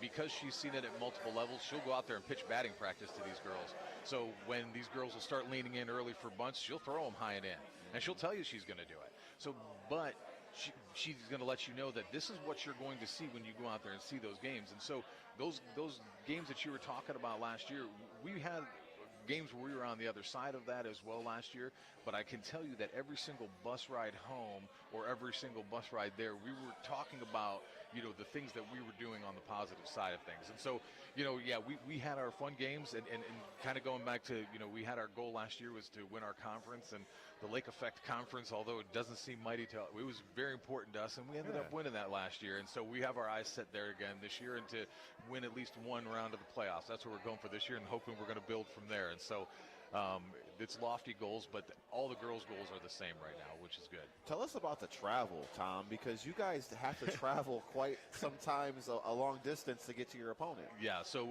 this year, thankfully, we're not as last year was, I tell everybody this story. We went to Emmanuel Christian, which is on the other side of Toledo. I left my house at 6:30 in the morning to get to Open Door, to drive to Toledo for a double header, which don't look at the scores of that game because we got run ruled both games to ride an hour and a half back. I didn't get home till, so it was 12 hours of just, and it rained the second game. Yeah, so, I mean, it was right. So it was just one of those games, but that does kind of get to you. We've kind of made our circle a little bit smaller. We're making friends, around these tables here tonight. And so we're able to say, hey, like we were able to get Firelands on the schedule this year. We're excited about. We added Vermilion. We played a JV game. We got Vermilion on our schedule this year. So we're excited. We're adding some of these closer schools because I want to see what we can do against this kind of talent. We was opening the year with Clearview. We saw Clearview last year. They were loaded last year. We learned a lot that game. Yeah. Can't wait to see them next week. Next Saturday. I want to see their new facility first and foremost. I hear it's gorgeous, and I just can't wait to see just to see what these girls have. Tom, thanks so much for giving us some time. Good luck this season, and we look forward to talking to you again soon. Appreciate you guys doing this. This is awesome. Thank Absolutely. You. Tom Anderson, the head coach of the Open Door Patriots, stopping by and giving us some time here on our softball coaches preview show. We're going to get our next coach lined up, and it's the coach of the year in Division I. Let her get settled in first. Yeah, we'll give her a chance. By the way, how about the service here at Smitty's, man? Top notch, as always, just fantastic. I mean, it's busy here, but everybody's getting their food, and they're getting it almost like 10 minutes after they sit down and have a chance to get settled in, too, man. It's outstanding, as always. So we're live from Smitty's Place in Elyria. We're also on YouTube, just in case everybody can watch us on Lorain County Sports Network. We're joined now by the Coach of the Year in Division I, Amy McMillan from North Ridgeville. How are you doing, Coach? Good. Excited for this year. Yeah, so tell us about the team and how preparation's been so far. Yeah, it's kind of nice because we have a turf field at our location, but, we've been able to be outside and have nice weather, and that's been a lot of fun. We maybe have gone in the gym maybe twice this year, so that's exciting. And just excited for this season, You guys have a tradition and a legacy at North Ridgeville. How do you feel this year's team is going to stack up to that? Yeah, we've developed a culture of, hey, come in here. we want to win that Southwest Conference every year, and we want to continue on in the tournament and things like that. But, we can't let that kind of be hanging over our head. Yes, that's a goal of ours. We always want it to be a goal of ours, but don't try and live up to that. Be your own team and things like that. So that's kind of where we want to be with the girls this year is, hey, yeah, you can have that as a goal, but don't let that kind of bog you down either. Losing the player of the year and pitcher of the year, Autumn Belkey, is never easy. How do you reload over there? Yeah, we only graduated 2 seniors last year out of the starting lineup. Okay, Autumn was one of them, which is huge, right? We also lost Allie Chinchar, our center fielder. But we have 7 girls from that lineup last year that are juniors this year. So they have the experience. They have been there. They're ready for it, which is great. It's just preparing them and them growing up and maturing into that role now. And I think, look, losing Autumn is a tough one. Her bat, her pitching. But I think these girls that were there last year are ready. They want to step into that role and say, hey, this is what we're doing. 3 consecutive district titles. I mean, that just doesn't happen very often. Outside of Elyria and outside of Keystone, nobody else has done that in recent memory. And it seems like with your program, you guys have gotten to that point where you just reload every single year. You talked about all the juniors that are coming back from last year, lots of experience. Who are some of the newer faces that you expect to have an impact this year? Newer faces. So, Casey Melvin, she's one of our juniors. She was with us her freshman year as well. Last year, she suffered a knee injury. So that kind of took her out a little bit. But, she's back and ready to go. We have kind of a whole new outfield. Naomi's going to step in as pitcher, who's a competitor, but, she's ready to go, locked in. So our outfield is going to be all new this year. A little different for us. It's tough because right now we have maybe one sophomore, one freshman, that's going to step in. We have Paige Piccolomini. She's a sophomore. She's joining us this year, so she'll have a big impact on that. Maddie Chinchar, who is Allie Chinchar's younger sister, she's going to step in big out in the outfield. So she's another freshman of ours. It's tough when you have that returning to say who your younger girls are going to be. But yeah, I mean, like I said, Maddie Chinchar being that freshman and Paige being a sophomore, that's our young girls right there. So, what have you seen so far early on that you like? The chemistry between these girls. Seeing them have fun at practice is a lot of fun. There's a lot of laughs and things like that. So the chemistry amongst those girls, they've been together for some time now. They've played together in the youth program and things like that. So just seeing the chemistry, and it's exciting. You mentioned Naomi's going to be in the circle for you guys this year.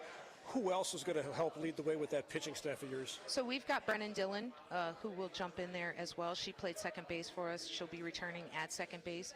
She'll be able to take some innings as well, along, on top of Naomi. But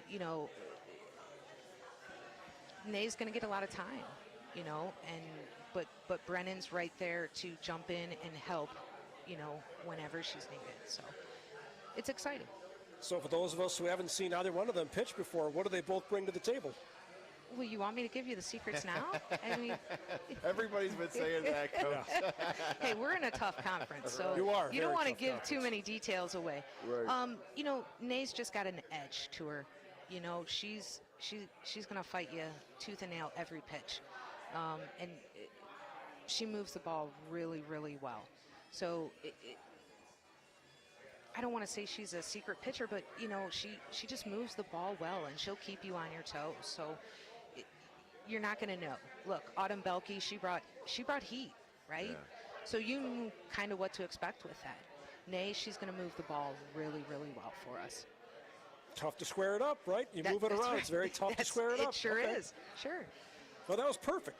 That wasn't a deep. That was just perfect what we're looking for. But nobody out there scouting her is going to really have any idea because, like you said, she moves it around a lot, right? Not too many secrets. Yeah. You can't give them away. Break, Well done. break down the SWC for us, Coach. It's always a tough one, and this year we talked to Lacey to start to show off, and everybody kind of feels like it's wide open this year and kind of up for grabs. Yeah, I mean, look, any day in the Southwest Conference right now, you never know. You never know what you're going to get. You know, everybody brings it every single game, you know, so it is up for grabs for anybody, right? So you just have to be prepared every single day, one pitch at a time, and you got to show up. You know, you can't take any days off in this conference. You know, it's tough all around. You know, you really can't say who's coming in. But, yeah, it's a tough conference. Seems like there are a lot of young teams in the conference this year. I mean, every coach we've talked to said, yeah, senior here, senior there, but it doesn't seem like there are many senior-loaded or senior-laden teams in the conference for this season. Yeah. I mean, Casey Timko, she's our senior this year, and she's been around in the postseason every year. So, but, yeah, Casey Timko's it at You guys shortstop. taking any trips this year, doing any tournaments? So we're doing Priebus. Okay. You know, we really like doing Priebus there. We're going down to Akron Firestone this weekend for a scrimmage against Chardon and DCL. So little trips like that.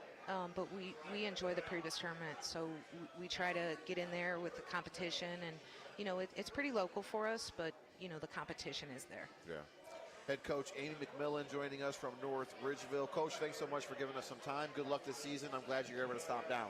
Thanks, guys, for doing this. Thanks, Coach. Absolutely. We love spotlighting the softball here in Lorain County, and we are going to take a quick break as we're live from Smitty's Place in Elyria. If you want to come on down, now's your chance. You still can. And we have a few more coaches that we're going to talk to after the break. You're listening to the Softball Coaches Show right here on WDLW.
the 2024 Softball Coaches Preview Show. We're live from Smitty's Place in Elyria. I cannot wait to get my double Smitty burger on the way out. It was fantastic yesterday.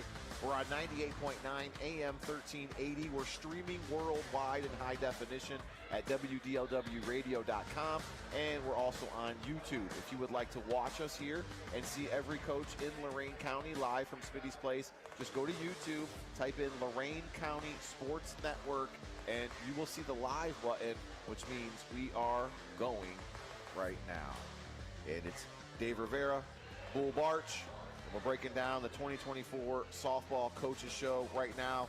New head coach of the Firelands Falcons softball team, Chad Parsons, joining us. Coach, thanks so much for giving us some time. How you doing? I'm doing well. Thank you for having me. This is a great program that you guys put on. I'm so thankful to be a part of this. Absolutely. So let's tell us about your background a little bit. You came over from Clearview last year as you were one of Coach Majoris' assistants. Yeah, I assisted with Coach Majoris with the junior high programs.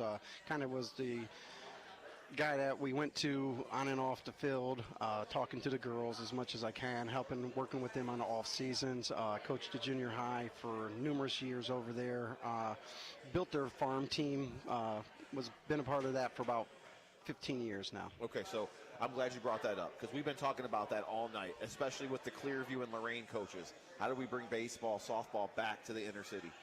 We got to get the kids involved, first of all, and we need to get the parents to step up a little bit and make the sports a priority. A lot of our kids today like to come home from school, do their chores, do their homework, whatever they need to do, and then they go to the bedroom, they get on the computer, they start playing the video games, and we just got to get back to being a kid. Do you think the equipment issue is that an excuse, or do you think that there's some kind of a factor where baseball is the only sport you got to go buy a glove, you got to go buy bats, you got to go buy, cleats? There's a lot of different programs out there that'll assist with girls that need a little bit of help through that process. I'm not 100% sure the name. Coach Majoris had filled us in and told us he was going to keep us in the loop because there is programs where they have fundraisers to donate, equipment or money so that they could buy it for the inner city youth. The person that runs that is Laura Nichols. She assists us with the Midview programs out there, but they have their fundraiser, a big fundraiser that goes on at the Crusher Stadium. They have like a hit-a-thon, and everybody gets sponsors. It helps the girls that play travel ball, anything that if they need some assistance with gloves, they assist, they buy them the gloves. They even help pay for some of their travel expenses. What do you think is your best attribute as a coach? And just meeting you in 10 minutes, I say you are a player's coach. You know what I am? I tell my girls all the time that I believe in them. When I first took over this program, I wanted to let them know that I'm going to be their biggest fan. I'm going to tell them when they're wrong, but I'm also going to be that coach that's going to be there for them no matter what it is. You can make your errors, you could do your things, but I tell them in life, I not only want to be your coach on the field, but I want to be able to groom you to be a better adult when you get off that field. And that's my priorities. A lot of coaches are really focused on the wins and the L's. Don't get me wrong, I want to win. Right. I want to win, but I understand that in life, there's bigger things than getting that W on the field. So clearly you were at least a little bit familiar with some of the girls that you've inherited at Firelands, having coached against them at Clearview. But what are some things maybe you've learned about this group that you didn't know before? Well, I learned that they're involved in a ton of other activities besides softball. We have, it's a culture change coming from Clearview to the Firelands community. It's a wonderful community. The girls are so respectful, but they're involved in a lot of different things. And I'm probably going to butcher the FFA terms. I'm trying to learn it. I don't know a lot about their things, but I am getting involved in it. And I just, it takes up a lot of time, and we're trying to get the girls together as much as we can. Well, Coach Larissa's up next, I believe. I'm sure by now you're familiar with the Stillman Cup, right? I'm very familiar with that. I think that was part of my interview process. Yeah. I had to write my name down and make sure I'm going to take this Stillman Cup very seriously. So I take it Ty's put some extra pressure on you for that one? He's touched base with me on that, I'll say. Fair enough. Ty's a pretty mild-mannered guy, except for when it comes to the Stillman Cup. Then it gets a little fiery. Yep. Pun fully intended, by the way, but I think you all knew that. So tell us about the group that you guys have this year. Well, I have two seniors on my staff. I have two seniors on my team, Mandy DeWitt and Angela Bino. Those are my two seniors. They're a pretty young group. I got a handful of juniors and sophomores, several freshmen on the team. We're up in numbers this year. We got 19 total players. We're going to try to do a little bit of a JV team. May have to take down some of my varsity players to assist competing on the field. So far, what have you seen early on from workouts? What are you impressed with? What do you like? You know, what I think about these girls, they got to drive. Their gloves are very good. They're wanting to learn and get better. If we hit them a ball, we've been practicing a lot in the gyms, so the ball's rolling a little bit quicker than it would in the dirt. When they miss the ball now, they're looking, Coach Chad, give me another one. Yeah. I want another one. They like to show off their little bruises and the marks from their hands where they missed things. So they're gutless. They want to win. They want to get on and compete, and they want to support the Firelands community. What do you think the strengths will be for you this year? I think my infield is going to be one of the bright spots on that team. We're communicating very well as a team. I got a senior catcher that is calling pitches here and there, and just returning varsity players. Tell us about your senior catcher who you're going to give some of that responsibility to, because it's what's fascinating, because of the coaches we've talked to both yesterday and today, it's a mix. Yeah, some coaches are willing, yeah. Some coaches are willing to give the catcher the freedom. Others are saying, I'm going to scale that back a little bit, and I'll either call it or I'll let the pitching coach call it. So how much flexibility is there with your senior catcher to call the pitches? Well, I gave her the green light. You know, I said, you know the pitchers. Coming in February was, I'm still getting to know the girls. I'm getting to know their personalities and get to know just how they play the game. But I gave her the green light to, call some calls. I told her, there's going to be some times that I'm going to trump that call, or, I'm paying attention to it very closely, but she's been behind the plate for 4 years now. She understands what needs to be pitched, and she understands the pitcher that's pitching it. I think that's the biggest role. She has a good relationship with that pitcher, and she's cashing in on her things that she really knows how to pitch. Who are some of her battery mates going to be? Who are some of her pitchers? Jeanette Crawford is my main pitcher. She's a sophomore. I have Sarah, which is a junior that's going to be coming off the bench and filling in roles. And I do have Lydia Sonner, 9th grade, that's going to potentially get a few throws in there. You're another first-time head coach. What are you looking to get accomplished in year one? Well, first of all, as I said at the beginning, I want to get these girls to be a family. I want to show them that what it's like to have sisters on the softball field. I've coached for so many years. My daughter is now a freshman at Ashland University, and her group of girls that I coached, Coach Majoris inherited the girls when they became freshmen. Just the close-knit girls. Like, there wouldn't be a time when you seen one, you didn't see two other ones. And, I just want to make sure that they understand that they have support, and it's just a good team. Coach Chad Parsons joining us from Firelands, brand new head coach for the softball team. Coach, thanks so much for giving us some time and stopping out. Good luck this year. We look forward to covering you. Thank you so much. Absolutely. Chad Parsons giving us some time from Firelands as we get ready for the next coach. We're going to take Tony from Vermillion, and then Gina Gibson just walked in from Keystone. We'll get her on next. And then Brandon Webster, new head coach as well for Avon Lake, is here. What a transition, man. Firelands to Vermilion. Yeah. Just the way we planned it, right? Coach Tony Larizza joining us from the Vermilion Sailors. Coach, thanks so much for giving us some time. How you doing today? Great. I'm glad to be here. Awesome. So tell us a little bit about how the preseason's been going in preparation for opening day. We got a lot of work to do yet. Had a lot of girls out, and but I feel like the girls that are coming regularly, I feel like our infield's already starting to take shape. We have actually a scrimmage this coming Saturday, so I want to see where we're at. We're going to play some really good teams out in Rossford in a dome, and the teams out there are always really, really good. So we'll see where we're at after that. So is it injuries or sickness or a little bit of both? Yeah, it's a little bit of everything. Okay. And then talk about this Rossford trip that you guys are going to be doing. That's got to be a nice team building experience. Yeah, we do it. We've done it probably the last 3 or 4 years now. Like I said, all those teams out that way are really competitive. So it kind of gives me an idea where we're at, and we look forward to it every year. You mentioned you guys have a lot of work to do, and I'm sure that you're chomping at the bit to get there on Saturday, but what kinds of things do you feel like you guys still need to work on before you get to that point where you're playing a bunch of other teams? Just like continuity. I feel like, like with girls missing in and out and things like that, it's tough to get that. Like I said, we're starting to get everybody back. One of our girls, Cora Frederick, she just went to the state for wrestling, so she just came back today. So like I said, it's just a combination of things why we don't have so many people there, but I feel like now that we're getting everybody and we're starting to get more competitive, and this game it's a doubleheader on Saturday.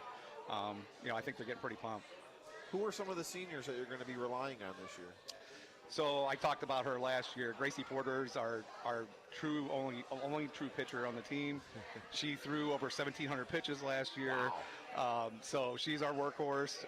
She's a senior. This will be the 3rd year in a row. She's my only true pitcher on the team. So that's the first one. Abby Rhodes. Abby Rhodes is a 3-sport athlete. Tore her ACL in the summertime. Continue to play. She's got a brace. She played through her soccer season. She played through her basketball season, and now she's going to play through her softball season. Wow, so that's dedication. Yeah, exactly. I was worried I wasn't going to have her, but she's been looking great in practice. So, and then I have Bridget Green. She's our outfielder, and then the last senior is Katie Stark, and this is her first year as a varsity player. 1,700 pitches. It's hard to ignore that. That's just insane. But, clearly there's a book out on her if she's thrown that many pitches, right? But for those of us who haven't seen her, what style of pitcher is she?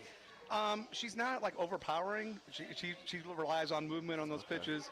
Like I said, 1,700 pitches, that's just in games. That's not counting, preseason. That's not counting warm-ups. That's not counting. So her arm is, by the end of the season, I feel bad for her. How do you manage that, Coach? It's tough. I've had girls step in that aren't really pitchers, and like Jayla Peak has done it the last couple of years. She'll step in. She's actually our shortstop, but she'll step in and just get her some relief. So, like I said, I feel bad that I have to do that for her, but she takes in stride, and thank God, because I don't know what I would do without her. How's the Sandusky Bay Conference line up softball-wise? So we're in a new division this year. We have Margaretta, Edison, Huron. So like some of the teams that we played in the past, we're still playing this year, just because schedules. Yeah, right. In familiarity with those teams. So it's going to be a little bit different. Like I said, Margaretta, Edison, Huron. I'm forgetting one, but will you be more competitive, you think, in this side of the bracket? I think so. Okay. Yeah, I think we will. This is like the smaller division of the SBC, the smaller schools. So we're hoping you come back to the LCA, Coach. We're rooting for you guys. Yeah, we've been pushing that button for a while, right? We tried a little harder not to push that button yesterday, but today a little bit harder, right? You never know who's listening out there. Right. Well, what do you expect to learn about your team this coming Saturday in Rossford? Because I think there are a lot of things I think you're waiting to see what you've got, but you talked about a lot of different girls. You're not exactly sure what they bring to the table. What are you hoping to see from the girls this Saturday? I'm hoping to see, like I said, we had 6 seniors graduate last year, so a bunch of girls from JV moved up. So I'm curious to see how they're going to handle I keep telling them the speed from JV to varsity is such a big difference. I want to see how they're going to handle that. I want just everything with speed. I mean, it's hitting, it's plays, it's everything, pitching. So I'm curious to see what's going to happen there. Who are some of the younger girls that are going to be stepping up this year? So I had 2 freshmen last year. They're both back. I already mentioned Cora Frederick. The other one's Abby Gowry. Abby's can play any position on the field almost. She said she doesn't want to play catcher, but other than that, she said she'll play anywhere. So she's probably going to be my power hitter. And like I said, defensively, I can put her just about anywhere. I mentioned Cora. Cora played first base for us last year. She's primarily a catcher. So she's, like I said, she just came back today. So she just stepped right in, practiced like she hasn't been gone at all. So those two are going to be big for us. I think Cora's probably going to be our leadoff hitter. Like I said, she's got decent speed, and she had a good average last year. And then I got Bailey Fwinski. She's probably going to be our primary first baseman. Good hitter. She also catches. So those two are kind of interchangeable for me. So right now, basically, I'm trying to figure out who's going to be the best spots. What position is going to be best for them and the team. So a lot of multi-sport athletes, it seems like that's a common theme with every coach that we've spoken to so far. How long do you think it takes for the girls that you have to kind of get acclimated with what you've got going on and really kind of get back into softball shape? Yeah, it's tough. I mean, I had a couple basketball players. Like I said, I had a wrestler. I have 5 bowlers that are so like.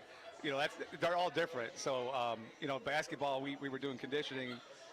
We usually do conditioning on Saturdays now that the season's kind of started, but they were huffing and puffing, and I said, well, you guys came from basketball, and they're like, yeah, we didn't do this kind of conditioning. So it's totally different. Like, obviously, bowling is a totally different thing, too. So, it's different for them, but everybody's on a different level right now as far as conditioning goes. Head coach Tony Larizza from Vermilion joining us here on our softball coaches preview show. Coach, thanks so much for stopping by. We look forward to covering you again this season, and hopefully you guys have a nice year. Thank you. I appreciate it. Absolutely. Head coach Tony Larizza joining us here at our Smitty's Place softball coaches preview show.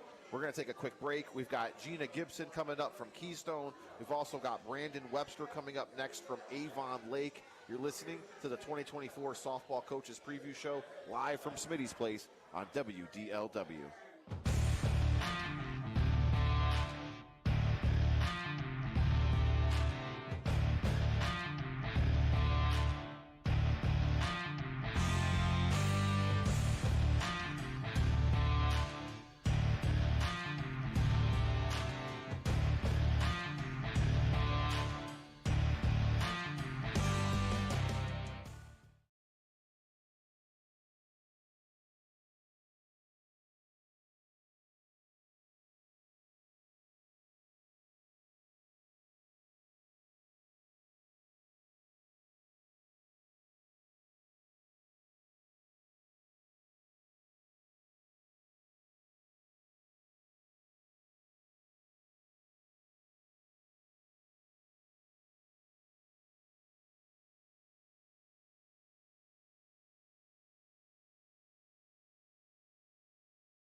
the 2024 Softball Coaches Preview Show. We're live from Smitty's Place in Elyria. We're on 98.9 FM, AM 1380. We're streaming worldwide in high definition at WDLWradio.com. We're also on YouTube. And if you just go to Lorain County Sports Network, you'll see a live icon, and we are streaming here with our Softball Coaches Preview Show. Joining us now is the head coach of the Keystone Wildcats. It's Gina Gibson. Coach, thanks so much for giving us some time. Yeah. How you doing today? Thanks, gentlemen. Doing good. Getting excited. This weather makes us all ready for softball to begin. Yeah, so tell us about the early, what you've noticed from the Lady Wildcats getting ready for opening day. Oh, man. I've noticed that we're ready, just like every other season, to get out there and make something happen out on the field. You could just feel it, right? We've had a couple of weeks in the gym, and now the nervous excitedness of softball has set in. You know, we've had a couple of beautiful days out on the field, and you can just begin to watch them transform into these fierce competitors ready to take on whatever the season brings. It's hard to replace Delaney Peters from last year. Who are some of the girls this year that are going to be stepping up for you? Well, I think in a really magical way, similar to Delaney, right? We didn't understand her force and her power until she stepped into her own last year in her senior year. So indeed, it will be hard to replace her, but it's also cool to think about the fact that walking into another season gives us another opportunity to see another powerhouse kind of find their way on the field. I'll touch on that because I don't think many people knew that Delaney Peters was as good of a softball player. Everybody knew how good she was on the basketball court. Right. But last year with the 16-1 pitching record, I mean, it just kind of took everybody by storm. Yeah, it was phenomenal. It was phenomenal. And obviously she had a spot in our outfield before that, and she was ultimately important in our lineup, but nothing like the impact she had last year on the mound. And again, the best word will be that magic that she was able to bring. And so it's fun to watch two youngsters, because we've got a freshman in Bristol Foster and a sophomore in Brooklyn Modoc, have the same understanding that they're going to have to go in and carry a load similar to the load we felt like Delaney was going to have to carry, right? Pitchers who haven't had that same experience. But it's the cool part about going on a journey, especially with young pitchers who watched a teammate of theirs do it last year. They have that belief and that understanding that if I go out there and I do what I need to do, the team's going to back me up. And it seems like the expectation is there with that program. There's no doubt about that. Another district title for you guys last year. That's 35, I think, in the last 38 years. And what that says is a number of different things. But what it says to me is you don't go many years without that being the expectation, right? You guys got there again last year, went to another regional semi, and you can't get there if the kids aren't incredibly confident going into the season. Talking about those two pitchers you just singled out, where would you say they are as far as their confidence goes before you guys get into the heart of the season coming up? I think you hit the nail on the head, right? Confidence comes with the territory. Like, you have to understand and believe when you're a Keystone Wildcat, especially the one walking into the circle, that you are there for a reason, and that the years of work you've done before this, and it's a lot of work, right, builds up to this moment. And so I don't ever see anything other than confidence and swag in our athletes when they step out onto the field, but they're young ladies, right? And you know, with this pressure, with that, right, that privilege is a lot. And I'm sure on the inside, right, they're still trying to find their way. And that's part of the cool part about being the coach on the sideline, is just continuing to remind them that this is going to be a journey, right? There's going to be days where it seems really awesome and days where it seems really rough. And we just have to believe that we're going to continue to put together full games and rely on each other during that process. We've talked to some of the other coaches, and they love the multi-sport athletes. With the run that the Lady Wildcats are on with the basketball team, are you waiting for some of those girls to come join you as well? Yeah, no doubt. It kind of like puts a little bit of flux here, which, I mean, again, you're not used to that. No, it's a good thing. It's such a good thing. First of all, it's an amazing time to be a Keystone Wildcat. Yeah. Like, our entire community, our entire culture right now is electric. Like, you can just feel the energy in the air. And that comes from our team as well. I mean, their teammates that they are waiting for are the same ones they're cheering on and they're showing up for game after game. And it's fun for our softball players. You know, we had a chance to be out at a scrimmage at Youngstown 2 weeks ago. And on our way back from our scrimmage, we had a quick little team dinner, and then we went out to Lakeview High School and we cheered on our basketball team, right, as they were winning. And it's amazing. It's amazing, that camaraderie when you have multi-sport athletes and that understanding that we are all in this moment together. And it is just as much of an honor to be able to support them in the stands as it is on the field. So for the past 4 decades, we talked about the expectation is to get where you guys continue to get every single year, and that's deeper than a lot of teams in the area. And what does that say about the program that you guys have in the youth program also, where it seems like it's the next lady up mentality, right? If you lose somebody one year, you've got a whole crop of young ladies ready to step up and take her place. I mean, how strong is that program? Well, I didn't really understand how strong it was until I moved to Keystone and have 2 daughters that are in this youth program. And there's absolutely something different about the way you shape young softball players in our town, because the understanding is that competition's so fierce that all the work is in the years and years and years before they get to that high school level. And so it's just a different feeling. It's a different preparation. Right? And there is absolute awareness that, like, I want to be able to support my kiddo when they're young with all the right resources, whether that's the pitching coaches or the hitting coaches or the extra time out on the field, right? It really starts at that age. And it's somewhat of an expectation. Like, you look around at your other friends around you who have kids your same age, and they're doing that. So you do that. And then before you know it, you have a program that's been able to have the type of success we've had for the decades and decades that we've had it. What do you think some of your strengths are going to be this season? Our hitters, right? And they're going to have to carry that load for us, because with young pitchers, we're also going to expect that there's going to be teams who can hit on us, right? But our hitters have always been where our fierceness lies, right? In the middle of our lineup hasn't changed much, right? So we've got, our 3rd batter, Jalen Oka, our 4th batter, Hannah Gurich, our 5th batter, Madison Scott. I mean, these are power hitters, and they are also hitters that understand how to come through in the clutch. And so having that middle of our lineup stay that same consistency that it has had and the success that they've had over the last couple of years, that will propel us in a lot of games. Talk about Hannah Gurich. She gets a lot of attention and well-deserving. Well-deserving. I mean, the easiest way for me to explain Hannah Gurich is to also share how scary it is when I have to be on the 3rd baseline. Right, giving her signs, because really all I'm thinking is, how fast can I move out of the way if one of those comes down the line at me? I mean, she's so strong. She's so strong. And it's so fun to watch her work on her craft, because it is precision all the time with Hannah in her hitting, right? It is without a doubt that she is focused on what her craft looks like every single day she's in the gym. They might have to put you in catcher's gear, that 3rd base coach's box. I would be way more comfortable if that would be the case. Yeah. Well, and I want to talk about the schedule, too, because, I think anybody that's tried to put a softball or baseball schedule together, especially in the great Buckeye State, probably last schedule. Talk to me in 2 weeks. We've got to try and play 7 games in 3 days, right? But as far as the schedule goes, the Prebus is just so unique to this area, because last year, I believe, the Prebus took place in the same weekend as the tournament draw. Off the top of my head, I don't know when it falls this year, but what that tells you is that so close to tournament play. You guys are playing some of the best teams, not only in this area, but in the entire state. What does that do for you guys to get you ready for the tournament? I think that in the best way, it is exactly why we do the schedule that we do. It prepares us because we are playing the type of competition that we're going to see when we're making that deep tournament run. And those games are the most important lessons for us all season long. Right? It is really not about the wins and losses in those games. It is about learning what we need to learn so that we can fix it, right, enhance it, and apply it to our deep tournament run. And those are the teams that prepare us for that. But, I mean, I lean into my mentors there with Jim Piazza or Doug Cooper. I mean, I've been in this program long enough to understand that those type of legacy programs that we get invited to go play and who we invite to come play, I mean, that's why we enjoy that competition, because it does something for our girls to make those deep tournament runs possible.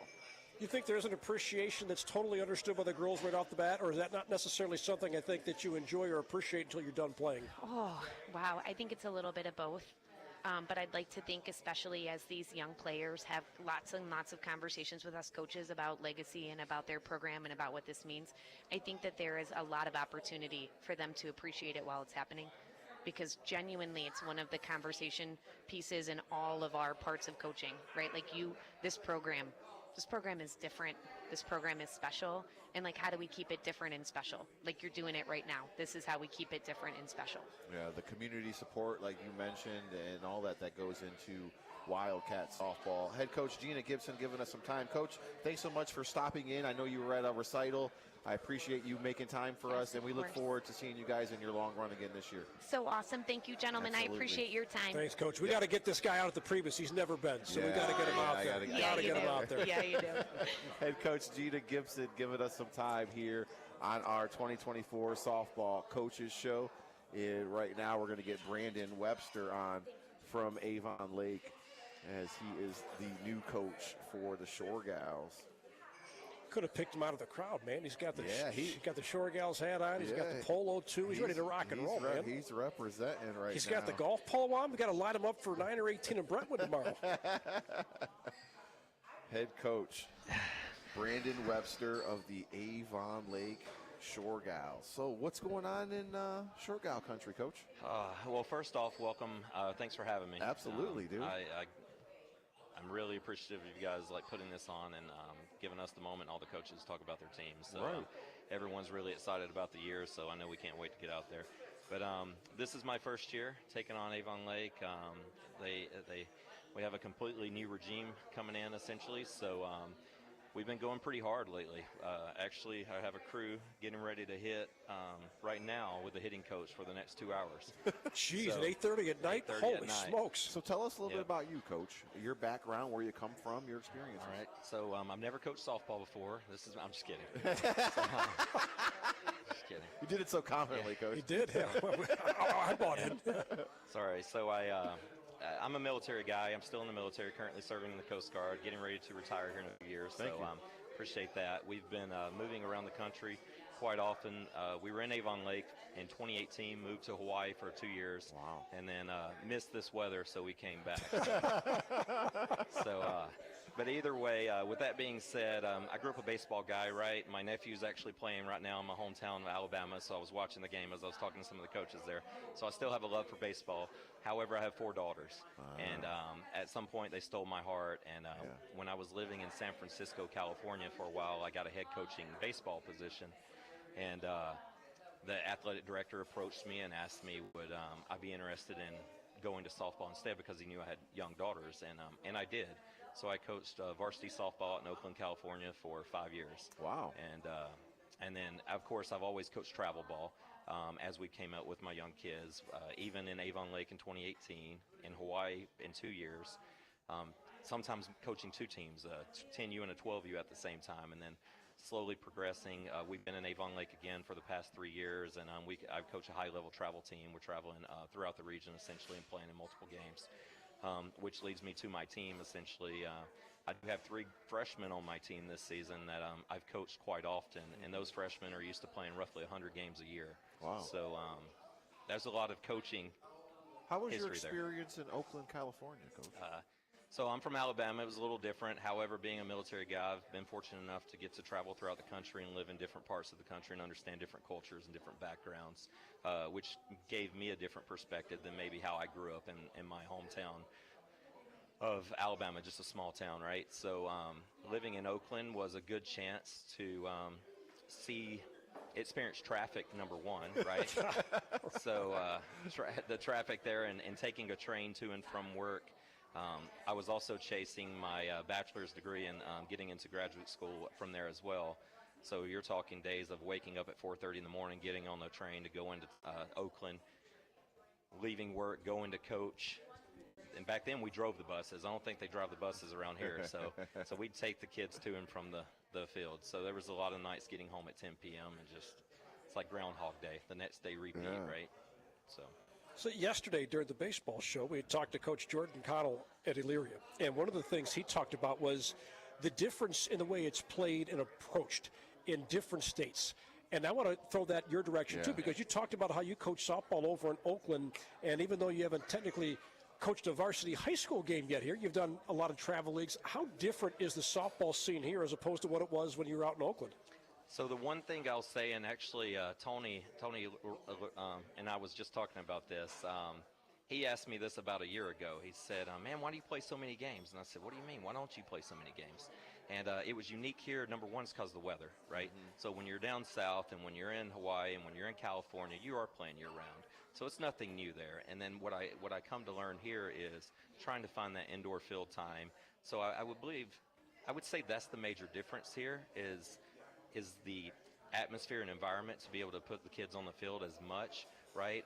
Also, I'm a big fan of multi-purpose sports, right? Kids playing other sports as well to help build muscles and just also see if they like something more, right? They're kids, they need to grow.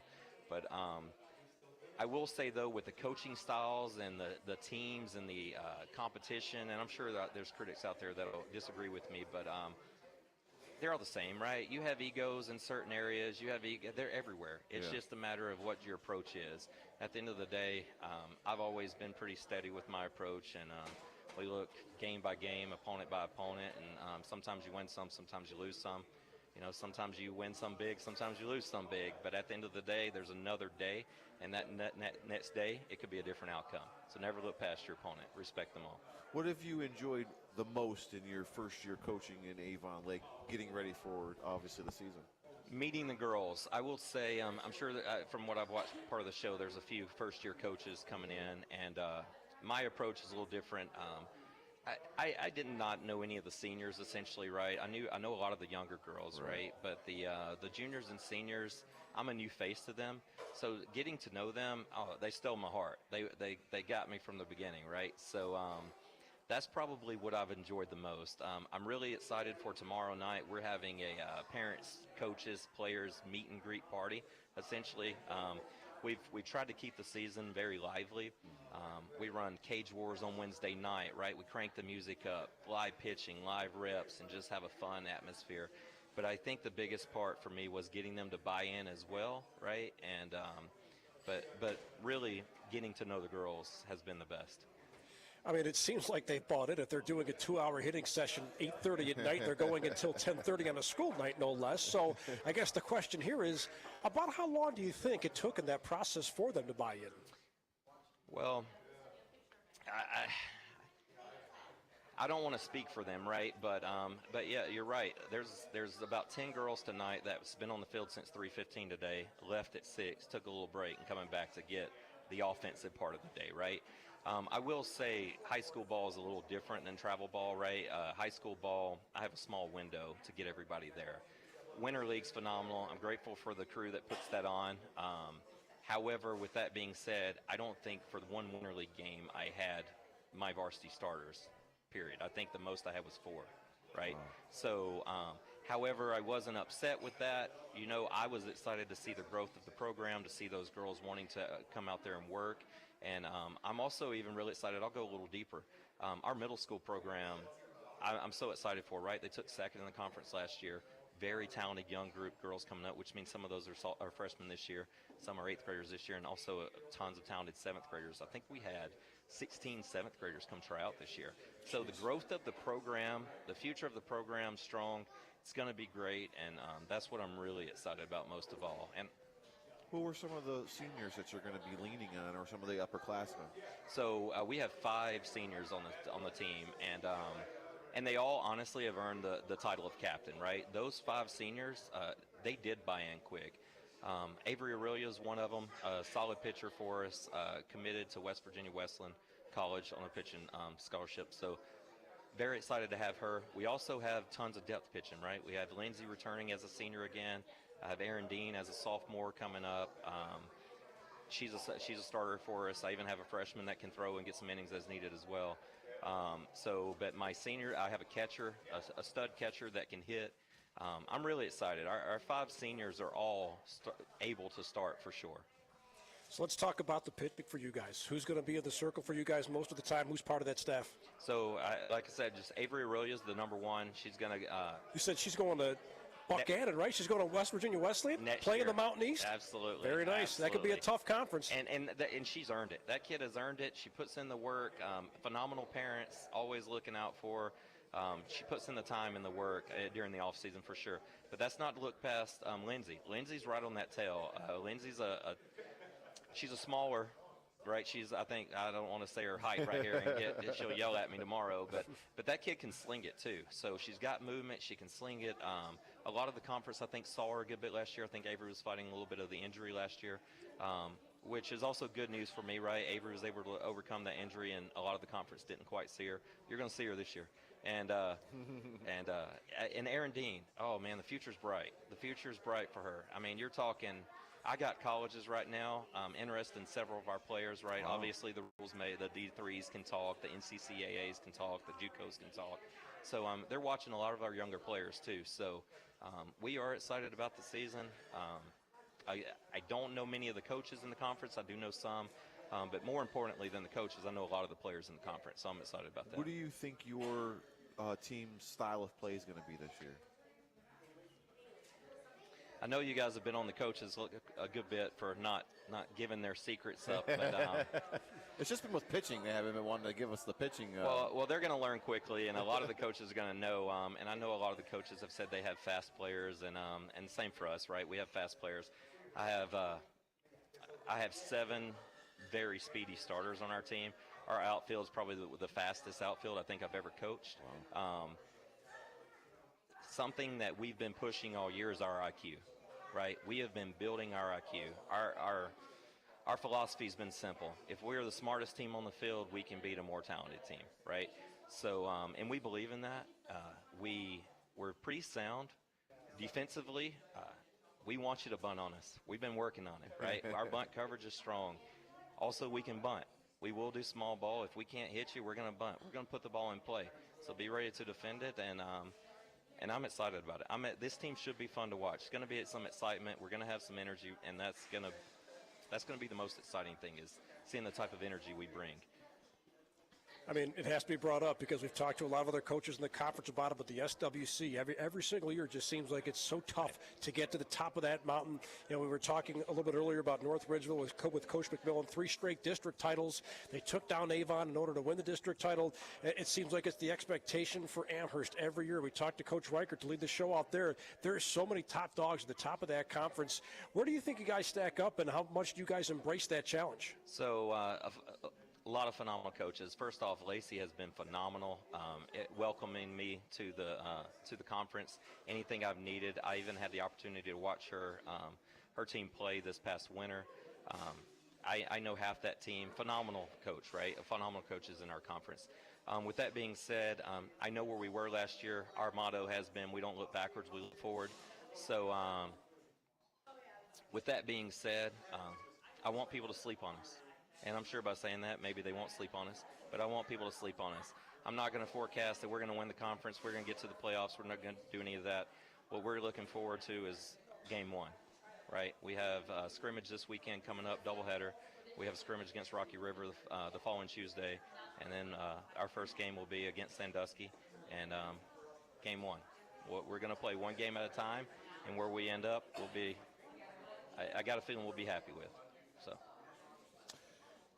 Politically correct, I know, and I'm sorry. No, honestly, I think you kind of gave us more than we thought you were going to get. So, Brandon Webster joining us, the new softball coach for the Avon Lake Shore Gals, and it's been interesting to hear. What are the expectations in the first year, man? We kind of talked about it today, and I even heard Lacey talk about it today, actually. It was kind of ironic that she mentioned literally the same thing we went over at our practice today was the first year's a little different, right? The first year, I mean, you think about it. We've spent the last 6 hours of practice in the past 2 days essentially going over just our plays, right? So if I coached last year, we likely wouldn't have to do that, right? So this year there's a lot of growth, a lot of learning my processes, my systems, the kids learning me learning the kids. So I know a lot of people may not want to hear this, but I do want to go have fun and I want to compete.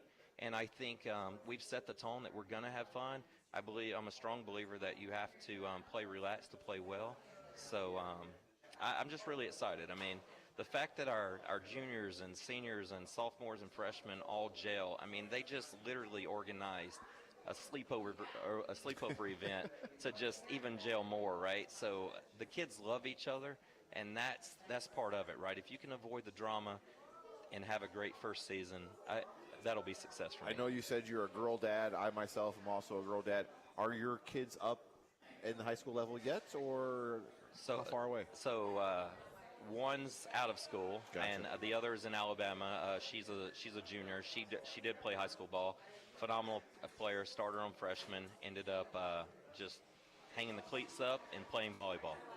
Yeah, I got to respect that. But I do have one freshman that's on our team. She will be a starter for the team, and I have a 7th grader that's was actually just nominated as captain or one of the captains on the middle school team. That is awesome. So I do have some players in my family for sure. Awesome. Got anything for him, Will? All good, man. Right. That background is just so fascinating. I mean, from Hawaii to Oakland, to Alabama, now over to Avon Lake. Yeah. Absolutely. And once again, thank you for serving, and we appreciate you. I know you said you're getting ready to retire, so congratulations on that. Brandon Webster joining us, the new Avon Lake Shore Gals softball coach. Thanks for giving us some time, and we look forward to following you, Coach. Thank you. And we're going to get one more guest in right now as Brianna Stevenson is here. She is the final scheduled guest for our show today. There you go, Coach. And then we'll get you turned up.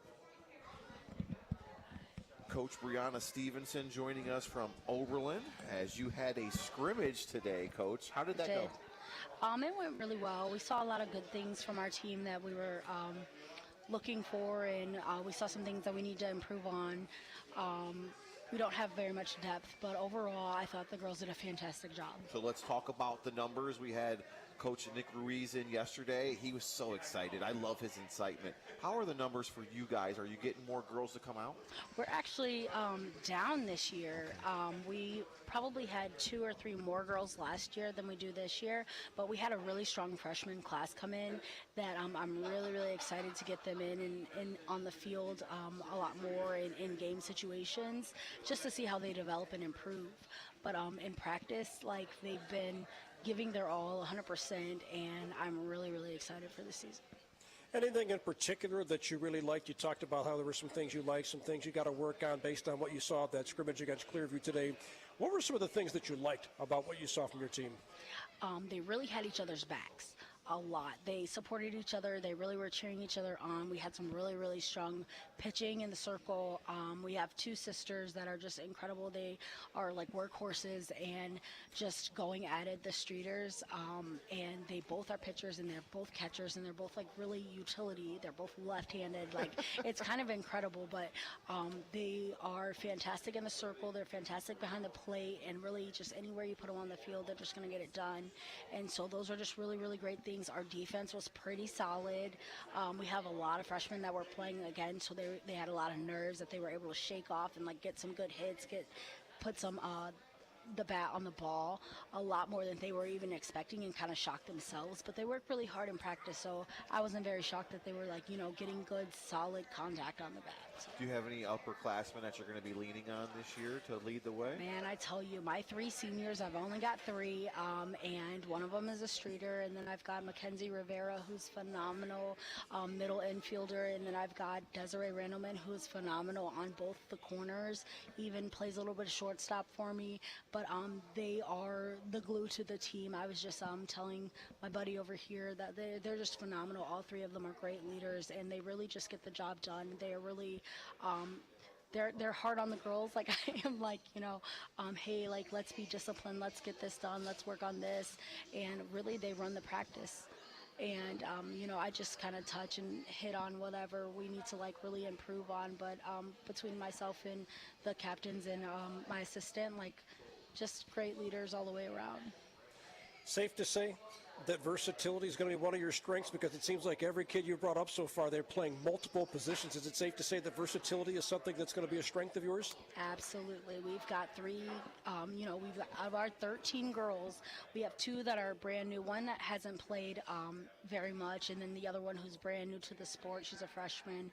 And outside of that, everyone else has been pretty played for myself or played for my assistant at one point in time or another, and they all can play multiple positions and get the job done in multiple positions and play solid defense without, we have a few brain farts that we had to work out and a few kinks, but overall, really, really good, really, really solid. How do you get the numbers up in Oberlin? I know you said you guys were down this year, so does that mean no JV team this year? We do not have a JV team per se, but we have enough underclassmen that we can actually play a JV game or 2 or 3 on the schedule. But we've got a pretty packed varsity schedule, so no. And how to get the numbers up in Oberlin, that's a really tricky question. Do you have the the privilege of being in the high school, Coach? I do not have Okay. that privilege. My assistant does work in the school district.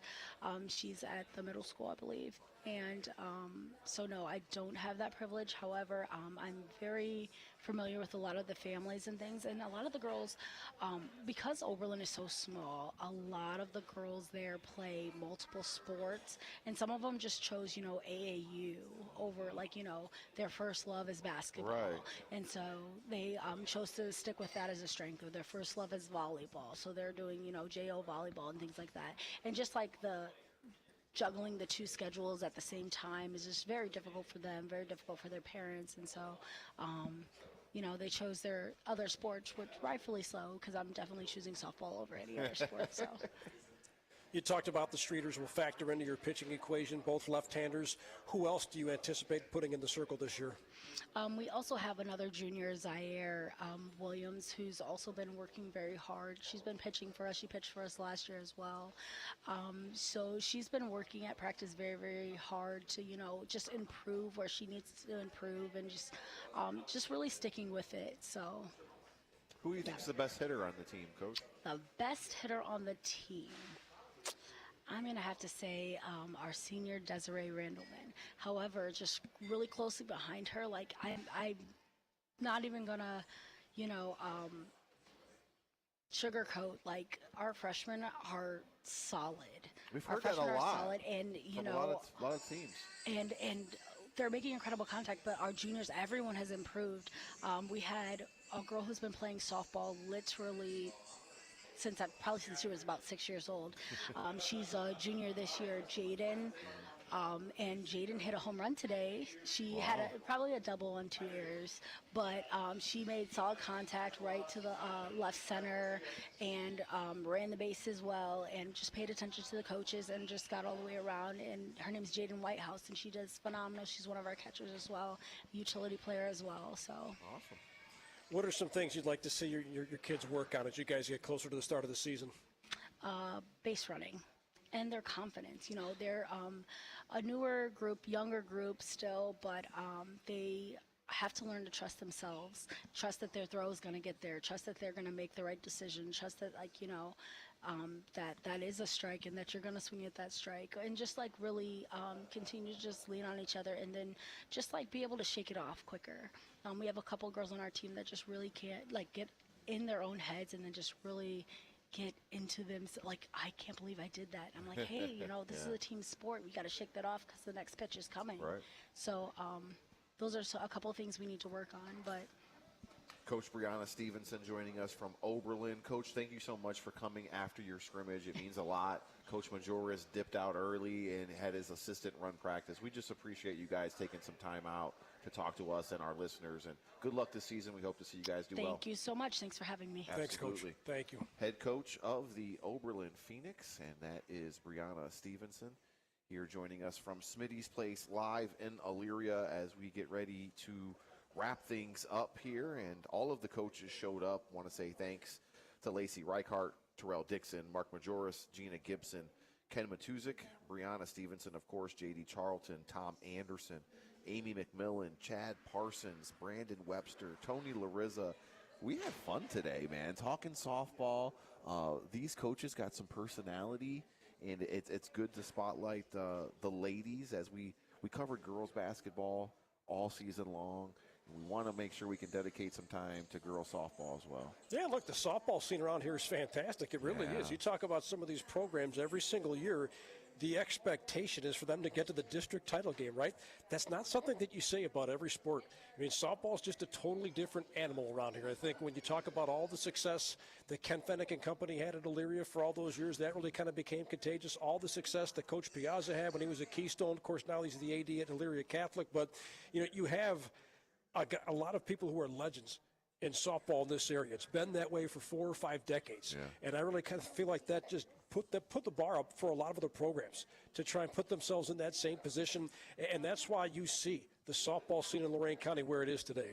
We're going to get out this year, I promise, and get some baseball and softball covered on the radio and on a video stream. We're working on the logistics as we speak. Mother Nature has cooperated so far let's hope that she can continue. We want to remind you guys on Thursday night, the Keystone Lady Wildcats are going to be playing in Dayton in the state semifinals. They're going to be taking on Afrocentric. It's a 6 p.m. tip-off. You can hear it live right here on WDLW at 5:45. Myself and John Guzik, we're making the road trip, and we're taking the bus with the Keystone Lady Wildcats as we head to the UD Arena and see if the Lady Wildcats can shock the world. Want to say good luck to them. Want to say thank you to Stephanie Forthover here at Smitty's Place in Elyria, letting us host the show for the last 2 days and getting our Smitty Burger fix in. We appreciate the love and support. Also, our other sponsors, Titan Tax in Lorain, Brentwood Golf Club, Network Land Title Agency, and my good friend Jay Sloan at Legacy Home Finance. We want to say thank you guys for tuning in to our show. We hope you enjoyed it. You can also watch it live on YouTube at the Lorain County Sports Network. It is up for the replay. I want to thank Eddie Cool here running our video production. Bull Bart's with me, my co-host, and also Sprouse in the house back at the Radio Ranch in Oberlin. Sports Director Don Vincent here as well. He doesn't like to get on the camera, but he's here. We want to thank you guys for tuning in. Good night from Elyria.